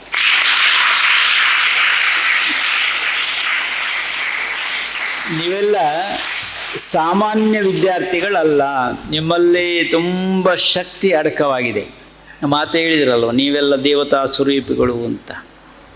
ನಾವು ದೊಡ್ಡದಾಗುವಾಗ ಮತ್ತೆ ಸ್ವಲ್ಪ ದೇವತತನ ಬಿಡ್ತೇವೆ, ಮತ್ತೆ ರಾಕ್ಷಸರಾಗಲಿಕ್ಕೆ ನೋಡ್ತೇವೆ. ಅದಾಗೂ ಕೂಡುದು ದೇವತೆಯಾಗಿ ಉಳಿಕೊಳ್ಳುವ ಒಂದು ಪ್ರಯತ್ನ ಮಾಡಬೇಕು. ದಾರಿ ತಪ್ಪುವುದು ಎಲ್ಲಿ? ಮೊದಲೆಲ್ಲ ಹೇಳ್ತಿದ್ರು ಇದೆಲ್ಲ ವಿದ್ಯೆಜ್ಜೆ, ಇಂಚಮಲ್ತೆ ಅಂತ ಬೈತಿದ್ರು. ಈಗಲ್ಲ, ಈಗ ಓದಿದವನೇ ತೊಂದರೆ ಕೊಡೋದು. ನಾವೆಲ್ಲ ಎಲ್ಲಿ ಜಾಗೃತರಾಗಬೇಕು ಅಂತಂದರೆ, ಒಂದನೆಯದು ಬೇರೆ ಬೇರೆ ಅಮಲು ಪದಾರ್ಥಕ್ಕೆ ದಾಸರಾಗುವುದು ನೋಡ್ತಾ ಇರ್ತೇವೆ ನಾವು. ಹೀಗಿರುವಂಥದ್ದು ಹೇಳಿದ್ರೆ ಗಾಂಜವೋ ಸ್ಟಿರಾಯ್ಡೋ ಇನ್ನೊಂದೋ ತುಂಬ ಇದರಲ್ಲಿ ನಾವು ಗೊಂದಲದಲ್ಲಿ ಇದ್ದೇವೆ, ಅಲ್ಲಲ್ಲೆಲ್ಲ ಕಾಣ್ತಾ ಇದ್ದೇವೆ. ಅದು ಕೂಡ ಕಾಲೇಜುಗಳಲ್ಲೆಲ್ಲ ನೋಡಿದರೆ ಒಂದಷ್ಟು ತುಂಬ ತೊಂದರೆಯಲ್ಲಿದ್ದಾರೆ ಅಂತ ಹೇಳ್ಬೋದು. ದಾರಿಯೇ ತಪ್ಪುವಂಥದ್ದು, ನಮ್ಮ ಸಂಸ್ಕೃತಿಯನ್ನೇ ಮರೆತು ಬಿಡುವಂಥದ್ದು. ಏನೇನಾಗ್ತದೆ ಅಂತ ಹೇಳಬೇಕು ಅಂತ ಇಲ್ಲ, ಈಗಾಗಲೇ ಜೈಲು ಸೇರಿದವರು ಕೂಡ ಇದ್ದಾರೆ. ಒಂದಷ್ಟು ಅರ್ಥವನ್ನು ಗಳಿಸಬೇಕು ಅಂತ ಹೇಳಿಕೊಂಡು ಬದುಕಿಗೆ ಅರ್ಥವಿಲ್ಲದಂತೆ ಮಾಡಿಕೊಳ್ಳುವಂಥದ್ದು, ಇದೆಲ್ಲ ದುರದೃಷ್ಟ ಅಂತ ಹೇಳಬೇಕು. ಆದರೆ ನಾವು ಯಾರನ್ನು ಅನುಸರಿಸಬೇಕು ಅಂತ ಒಮ್ಮೆ ನೋಡಬೇಕು. ಯಾರನ್ನು ಅನುಸರಿಸಬೇಕು? ನಾವೊಂದು ವಿವೇಕಾನಂದರಾಗಬೇಕು ಅನ್ನುವಂಥ ಸಂಕಲ್ಪ ನಮ್ಮಲ್ಲಿ ಯಾಕೆ ಬರಬಾರದು? ಶಿವಾಜಿಯಂತಹ ಒಂದು ದೇಶ ಪ್ರೇಮವನ್ನು ಬೆಳೆಸಿಕೊಂಡಿರುವಂಥ ಶಿವಾಜಿಯಂತೆ ತಾನು ಏಕೆ ಆಗಬಾರದು? ಹಾಗಾಗಿ ನಾವೆಲ್ಲ ಯೋಧರಾಗುವ ಒಂದು ಕಲ್ಪನೆಯನ್ನು ಮನಸ್ಸಲ್ಲಿ ಇಟ್ಟುಕೊಳ್ಳಬಹುದು, ಯೋಗಿಗಳಾಗಬೇಕಾದಂಥ ಒಂದು ಸಂಕಲ್ಪವನ್ನು ಮಾಡಿಕೊಳ್ಳಬಹುದು, ಒಂದು ಆದರ್ಶವಾದ ಕೃಷಿಕನಾಗುವ ಒಂದು ಸಂಕಲ್ಪವನ್ನು ನಾವು ಮಾಡಬಹುದು. ಈಗ ದೇಶಕ್ಕೆ ಬೇಕಾಗಿರುವಂಥದ್ದು ಒಬ್ಬ ಆದರ್ಶವಾದಂಥ ಕೃಷಿಕ ಬೇಕು. ಅನ್ನಮಯ ಅಂತ ಇದೆ ನಿಮಗೆ, ಅನ್ನಮಯ ಒಂದಷ್ಟು ಬರೋದು ಎಲ್ಲಿಂದ? ಈ ಕೃಷಿಕನಿಂದ ಬರುವಂಥದ್ದು. ಆದರೆ ಬದುಕಲಿಕ್ಕೆ ಸರಿಯಾಗಿ ವ್ಯವಸ್ಥೆ ಮಾಡೋದು ಯಾರು? ಅವ ಋಷಿ. ಆದ್ದರಿಂದ ಸಂಸ್ಕಾರವನ್ನು ಕೊಡಿಸ್ತಾನೆ. ಒಂದಷ್ಟು ನಮ್ಮಲ್ಲಿ ಬೆಳಿಬೇಕಾದಂಥ ಅಂಶಗಳನ್ನು ನಾವು ನೋಡಿಕೊಳ್ಳಬೇಕು, ನಮ್ಮಲ್ಲಿ ಬೆಳೆಸಿಕೊಳ್ಳಬೇಕು ಅಂತ. ನಾನು ಮೊನ್ನೆ ಒಬ್ಬರನ್ನು ಮಾತಾಡಿಸಿದೆ. ಏನು ಮಾಡ್ತಾ ಇದ್ದೀರಿ ಅಂತಂದೆ. ಏನು ಓದಿದ್ದೀರಿ ಅಂತ ಕೇಳಿದೆ. ಅವರು ಕೊಟ್ಟಂಥ ಉತ್ತರ ಏನು ಗೊತ್ತಾ? ನಾನು M.Tech ಮಾಡಿದ್ದೇನೆ. ಈಗೇನು ಮಾಡ್ತಾ ಇದ್ದೀರಿ? ಕೃಷಿ ಮಾಡ್ತಾ ಇದ್ದೇನೆ. ಏನು ಹೇಳ್ತೀರಿ ನೀವು? ನೋಡಿ ಅವರ ಮಾತು ನೋಡಿ. ಅವ್ರು ಹೇಳ್ತಾರೆ 1.5 ಲಕ್ಷ ಸಂಬಳವನ್ನು ಪಡ್ಕೊಂಡಿದ್ದೆ ನಾನು ತಿಂಗಳಿಗೆ ಅಂತ. ಅದನ್ನು ಬಿಟ್ಟಿದ್ದಕ್ಕೆ ಯಾಕೆ ಬಂದಿದ್ದೀರಿ ಅಂತ ನಾನು ಪ್ರಶ್ನೆ ಮಾಡಿದೆ. ಅದಕ್ಕೆ ಅವರು ಹೇಳ್ತಾರೆ ಈಗ 3 ಲಕ್ಷ ಇಟ್ಕೊಳ್ತೇನೆ ತಿಂಗಳಿಗೆ ಅಂತಾರೆ. ಕೃಷಿಕನಾಗಿ 3 ಲಕ್ಷ ಇಟ್ಕೊಳ್ತೇನೆ ಅಂತ. ಹೇಗಿರ್ಬೋದು ಅವರ ಮನೋಸ್ಥಿತಿ ನೋಡಿ.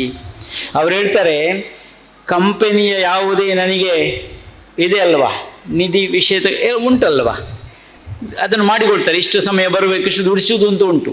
ಆದರೆ ಇವರು ಹೇಳ್ತಾರೆ ನನಗೆ ಯಾವುದೇ, ನಾನು ಬೇಕಾದಾಗ ಮಲ್ಕೊಳ್ತೇನೆ, ಹೇಳ್ತೇನೆ, ಕೆಲಸ ಮಾಡ್ತೇನೆ, ನಾನು ಮಾಡಿದ್ದು, ನಾನು ಇಟ್ಟದ್ದು, ನಾನು ತಿಂದದ್ದು, ಎಲ್ಲವೂ ನನಗೆ ಸ್ವಾತಂತ್ರ್ಯ ಉಂಟು ಅಂತ ಹೇಳ್ತಾರೆ ಅವರು. ಅದರಿಂದಲಾಗಿ 3 ಲಕ್ಷ ಗಳಿಕೆ ಮಾಡೋದು ಮಾತ್ರ ಅಲ್ಲ, ಅನ್ಯರಿಗೆ ಉಪಕಾರ ಮಾಡಲಿಕ್ಕೆ ನನಗೆ ಅವಕಾಶ ಸಿಗ್ತದೆ ಅಂತ ಹೇಳ್ತಾರೆ. ಈಗ ನಮ್ಮಲ್ಲಿ ಕ್ಷೀಣ ಆಗಿರುವಂಥದ್ದು ಮಾನವೀಯ ಮೌಲ್ಯಗಳು. ಅದನ್ನು ಬೆಳೆಸಿಕೊಳ್ಳಬೇಕಾದಂಥ ಅನಿವಾರ್ಯತೆ ಇದೆ. ಮನುಷ್ಯನ ಮಧ್ಯೆ ಅಂತರಗಳು ಏರ್ಪಡ್ತುಂಟು. ಅದು ನೀಗಬೇಕಾದ್ರೆ ಸ್ವಲ್ಪ ವಿದ್ಯಾವಂತರು ನಾವು ಆಗಬೇಕು. ಹಾಗೆ ವಿದ್ಯಾವಂತರಾದವರು ಎಲ್ಲರೂ ಆಗಿರ್ತಾರೆ ಅಂತ ಹೇಳಲಿಕ್ಕೆ ಬರುವುದಿಲ್ಲ. ಜೊತೆಗೆ ಮಾನವೀಯತೆಯನ್ನು ನಾವು ಬೆಳೆಸಿಕೊಳ್ಳಬೇಕು ಅಂತ.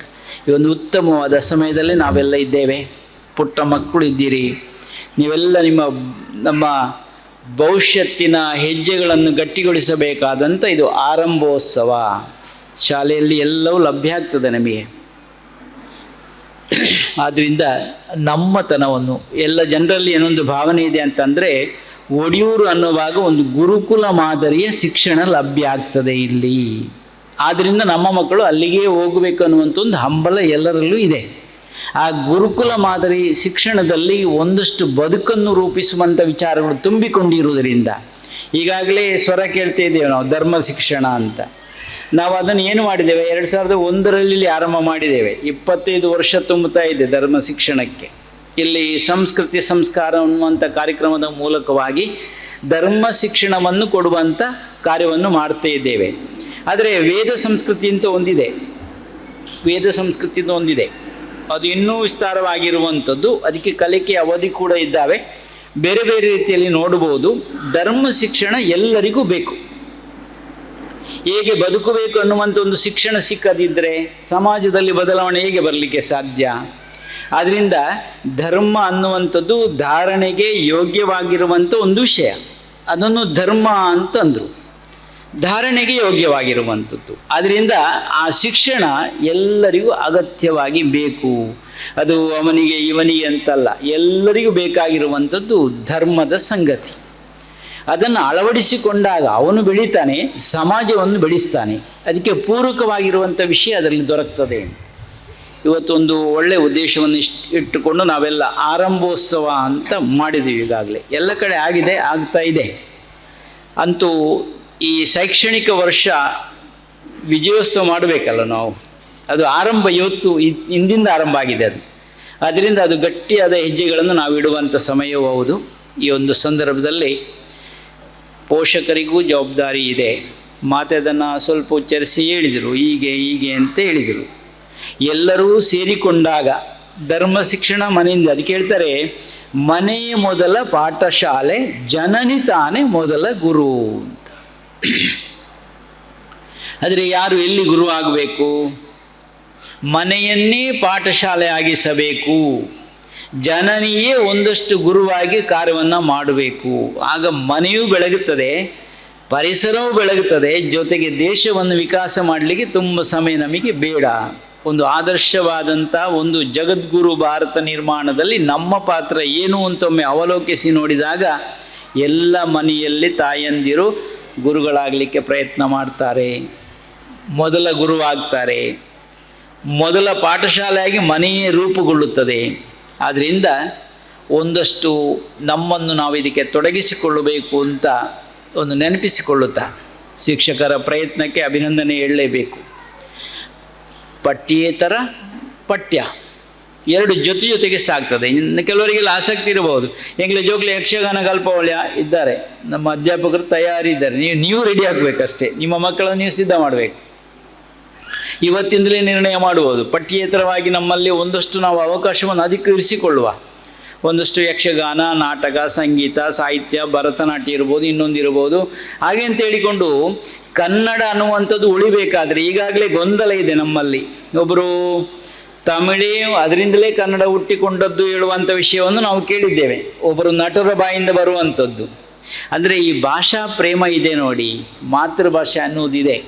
ಈ ಮಕ್ಕಳಿಗೆ ಆರಂಭದಲ್ಲಿ ಮಾತೃಭಾಷೆಯಲ್ಲೇ ಪಠ್ಯ ಆಗಬೇಕು, ಆಗ ಉಳಿಸಿಕೊಳ್ಳಿಕ್ಕೆ ಸಾಧ್ಯತೆ. ಈ ಗೊಂದಲದಲ್ಲೇ ಯಾವ ಭಾಷಿಗರು ಕೂಡ ಇನ್ನೊಂದು ಭಾಷೆಯನ್ನು ದೂಷಿಸಿದ್ದಲ್ಲಿ ಕಾಣುವುದಿಲ್ಲ. ಆದರೆ ಈಗ ಅದು ಕಾಣ್ತಿದೆ. ಯಾಕಂದರೆ ಮಾತೃಭಾಷೆಯ ಮೇಲಿನ ಮೋಹ ಕಡಿಮೆ ಇರಬಹುದು ಏನೋ, ಅಥವಾ ಹೆಚ್ಚಾಯಿತು, ಏನಾದರೂ ಆಗಿದೆ. ಅದು ಏನೇ ಇರಲಿ, ನಾವೆಲ್ಲವೂ ಜೊತೆಯಾಗಿ ಇನ್ನೊಂದು ಭಾಷೆಯನ್ನು ಒಂದಷ್ಟು ಗೌರವಿಸುವಂಥ ಕೆಲಸವೂ ಆಗಬೇಕು.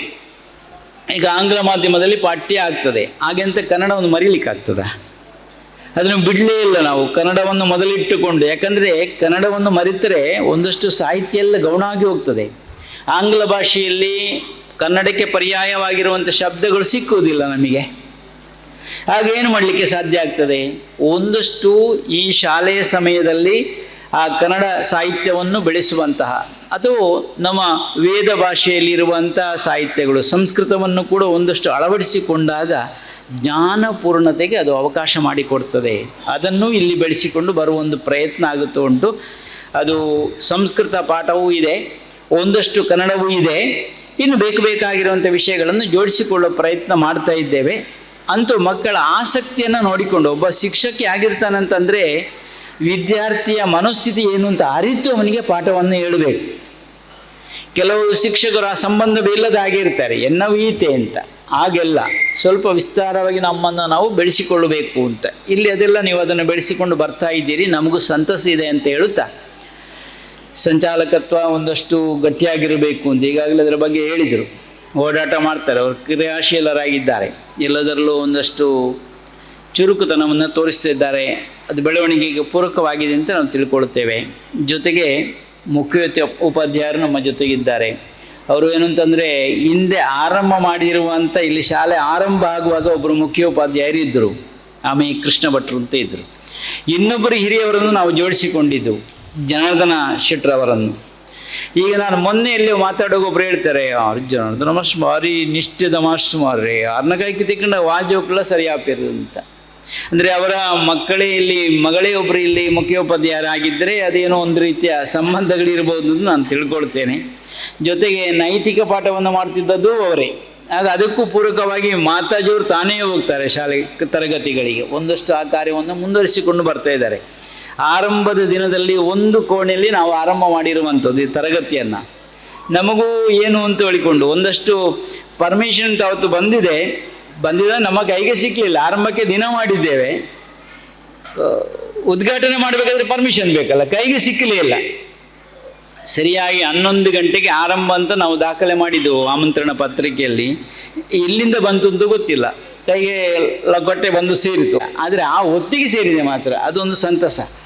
ಅಂತೂ ಬೆಳವಣಿಗೆ ಈಗ ಅದು ಆರಂಭದ ಹೆಜ್ಜೆಗಳಾಗಿತ್ತು, ಅದು ಬಲಿಷ್ಠವಾಗಿರುವುದರಿಂದ ಈಗ ಮುಂದೆ ಹೋಗಲಿಕ್ಕೆ ಸಾಧ್ಯತೆ ಆಗಿದೆ ಅಂತ ಹೇಳುತ್ತಾ, ಶಿಕ್ಷಣವನ್ನು ಇನ್ನಷ್ಟು ಮುಂದುವರಿಸುವ ಒಂದು ಪ್ರಯತ್ನವೂ ಇದೆ.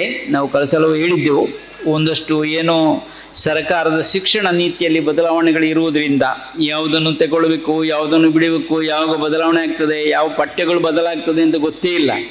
ಆದ್ದರಿಂದ ಮುಂದಿನ ದಿನದಲ್ಲಿ ಅದು ಸರಿಯಾದ ರೀತಿಯಲ್ಲಿ ಸಸೂತ್ರವಾಗಿ ಆಗುವಾಗ ನಾವು ಅದನ್ನು ಬೆಳೆಸುವ ಒಂದು ಪ್ರಯತ್ನ ಮಾಡ್ತೇವೆ ಅಂತ ಹೇಳುತ್ತಾ, ಯಾರು ಒಂದಷ್ಟು 10ನೇ ತರಗತಿ ಆದ ಮೇಲೆ ಮಗಕ್ಕದಾಯ್ತಾ ಬೇಲೆದಾಲ ಮಣ್ಪೇರ ಆಪಣ ಅಂತಂದರೆ ಅದಕ್ಕೂ ITI ಶಿಕ್ಷಣವನ್ನು ನಾವು ಆರಂಭ ಮಾಡಿದ್ದೇವೆ. ಅದರಲ್ಲಿ ವಂಚಿತರಾಗುವುದು ಬೇಡ, ಅದರಲ್ಲಿ ತೊಡಗಿಸಿಕೊಂಡು ವೃತ್ತಿಪರ ಶಿಕ್ಷಣವನ್ನು ಮುಂದುವರಿಸಲಿಕ್ಕೆ ಅವಕಾಶಗಳಿದೆ ಅಂತ ಹೇಳುತ್ತಾ, ಸೇರಿರುವಂಥ ಎಲ್ಲರಿಗೂ ಕೂಡ, ಪುಟ್ಟ ಮಕ್ಕಳು ನೀವು, ಮುದ್ದು ಮಕ್ಕಳು ನೀವು ಒಂದಷ್ಟು ಬೆಳೆದು ಮುಂದುವರಿದಾಗ ಸಮಾಜದಲ್ಲಿ ಹೆಸರು ಬರುವಾಗ ನಮ್ಗೆ ಗೊತ್ತಾಗ್ತದ ನೀವು ಓಡಿರಲಿ ಓದಿದವರು ಅಂತ. ನಮಗೂ ಅದರಲ್ಲಿ ಸಂತಸ ಇದೆ ಅಂತ ಹೇಳುತ್ತಾ, ಈಗಾಗಲೇ ಹಲವಾರು ದೇಶ ವಿದೇಶದಲ್ಲೂ ಕೂಡ ಸೇರಿಕೊಂಡಿದ್ದಾರೆ. ಅಲ್ಲಿಂದ ನಮಗೆ ಕರೆ ಮಾಡ್ತೇವೆ, ನಾವು ಇಲ್ಲಿದ್ದೇವೆ ಅಂತ ಹೇಳಿಕೊಂಡು ಒಂದಷ್ಟು ಆತ್ಮೀಯತೆಯನ್ನು ತೋರಿಸ್ತಾರೆ. ಅದು ಏನು ಅಂತಂದರೆ, ಒಬ್ಬರು ಮೊನ್ನೆ ಬಂದವರು ಹೇಳ್ತಾರೆ, ಅವರು ಇಂಜಿನಿಯರಿಂಗ್ ಏನೋ ಕೆಲಸ ಮಾಡ್ತಾ ಇದ್ದಾರೆ. ಅವರು ಹೇಳ್ತಾರೆ, ಜನಾರ್ದನ ಮಾಸ್ಟರ್ ಬರೆದುಕೊಟ್ಟಿರುವಂಥ ನೀತಿ ಪಾಠದ ಶ್ಲೋಕ ಈಗಲೂ ಇಟ್ಟುಕೊಂಡಿದ್ದಾರೆ, ಅದನ್ನೇ ಅವರ ಜೀವನದಲ್ಲಿ ಅಳವಡಿಸಿಕೊಂಡಿದ್ದಾರೆ. ಅವರ ಉನ್ನತಿಗೆ ಅದು ಕಾರಣ ಆಗಿದೆ ಅಂತ. ಚಿಂತನ ಗಂಗಾ ಅಂತ ಒಂದು ಬರೀತಿದ್ದು, ದಿನಕ್ಕೊಂದು ವಿಷಯ ಇರ್ತದೆ ಅದರಲ್ಲಿ ಕೆಲವೊಂದನ್ನು ಎಕ್ಕಿಕೊಂಡು ಅವರಿಗೆ ಸಂಗ್ರಹ ಮಾಡಿ ಇಟ್ಟುಕೊಂಡಿದ್ದಾರೆ. ಅವ್ರು ಹೇಳ್ತಾರೆ, ಇದು ನನಗೆ ಬೆಳಕಾಗಿರುವಂಥದ್ದು ಅಂತ, ಇಂಥದ್ದು ಬೇಕು ಸಮಾಜಕ್ಕೆ ಅಂತ ಹೇಳ್ತಾ, ಸೇರಿರುವಂಥ ಎಲ್ಲರಿಗೂ ಕೂಡ ದೇವರು ಒಳಿತನ್ನು ಉಂಟು ಮಾಡಲಿ. ಈ ಶೈಕ್ಷಣಿಕ ವರ್ಷ ಒಂದಷ್ಟು ವಿಜಯಕ್ಕೆ ನಾಂದಿ ಆಗಲಿ ಅಂತ, ವಿಜಯೋತ್ಸವಕ್ಕೆ ನಾಂದಿ ಆಗಲಿ ಅಂತ ಹೇಳುತ್ತಾ, ಎಲ್ಲರಿಗೂ ಭಗವಂತ ಒಳಿತನ್ನು ಉಂಟು ಮಾಡಲಿ, ಒಂದಷ್ಟು ವಿನಯಪೂರ್ಣವಾಗಿರುವಂಥ ವಿದ್ಯೆ ನಮಗೆಲ್ಲ ಲಭ್ಯ ಆಗಲಿ ಅಂತ ಹೇಳುತ್ತಾ ಮಾತಿಗೆ ಬಿಂದಿಡ್ತೇವೆ. ಅವಧೂತ ಚಿಂತನ್, ಗುರುದೇವ ದತ್ತ. Now we are going to close this ceremony with vote of thanks by Abhinandan from 10th standard. Give the vote of thanks. First and foremost, we are very much pleased and honored by Paramapujya Swamiji presence in this ceremony. Also, we are very much grateful to Sadhvi Matanandamayi for her presence here.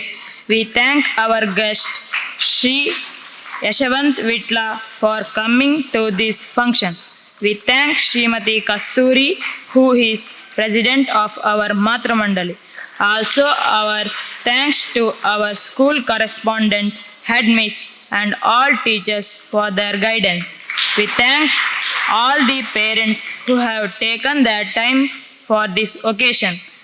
Also, we are grateful for our senior students who have attended this function and honored by Pujya Swamiji. I thank all the students of our school and Gurukula. Also, we thank all the Bhakti channels and sounds and lights system.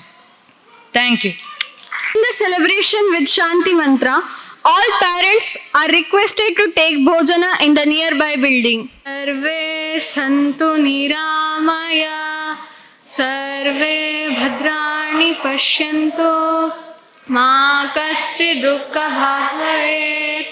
Om Shanti Shanti Shanti.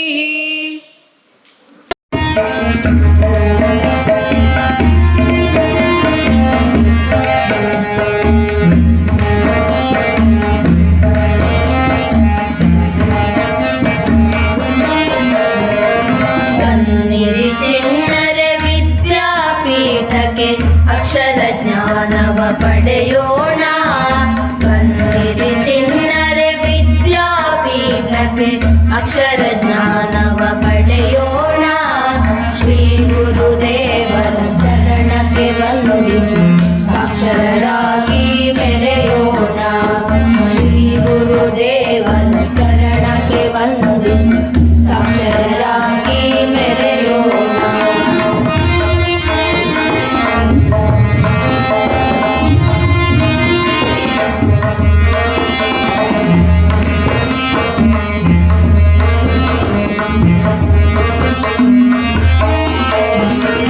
ಸಂಸ್ಕಾರದ ಇತಿಹಾಸವ ಬರೆಯುವ ಎಲ್ಲರೂ ಜೊತೆಯಲ್ಲಿ ಸೇರೋಣ. ಸಂಸ್ಕಾರದ ಇತಿಹಾಸವ ಬರೆಯುವ ಎಲ್ಲರೂ ಜೊತೆಯಲ್ಲಿ ಸೇರೋಣ. ಹಿರಿಯರು ಗಿರಿಯರು ಎಳೆಯರು ಗೆಳೆಯರು, ಹಿರಿಯರು ಗಿರಿಯರು ಎಳೆಯರು ಗೆಳೆಯರು, ಬನ್ನಿರಿ ಜೊತೆ ಕುಣಿದಾಡೋಣ. ಬನ್ನಿರಿ ಜೊತೆ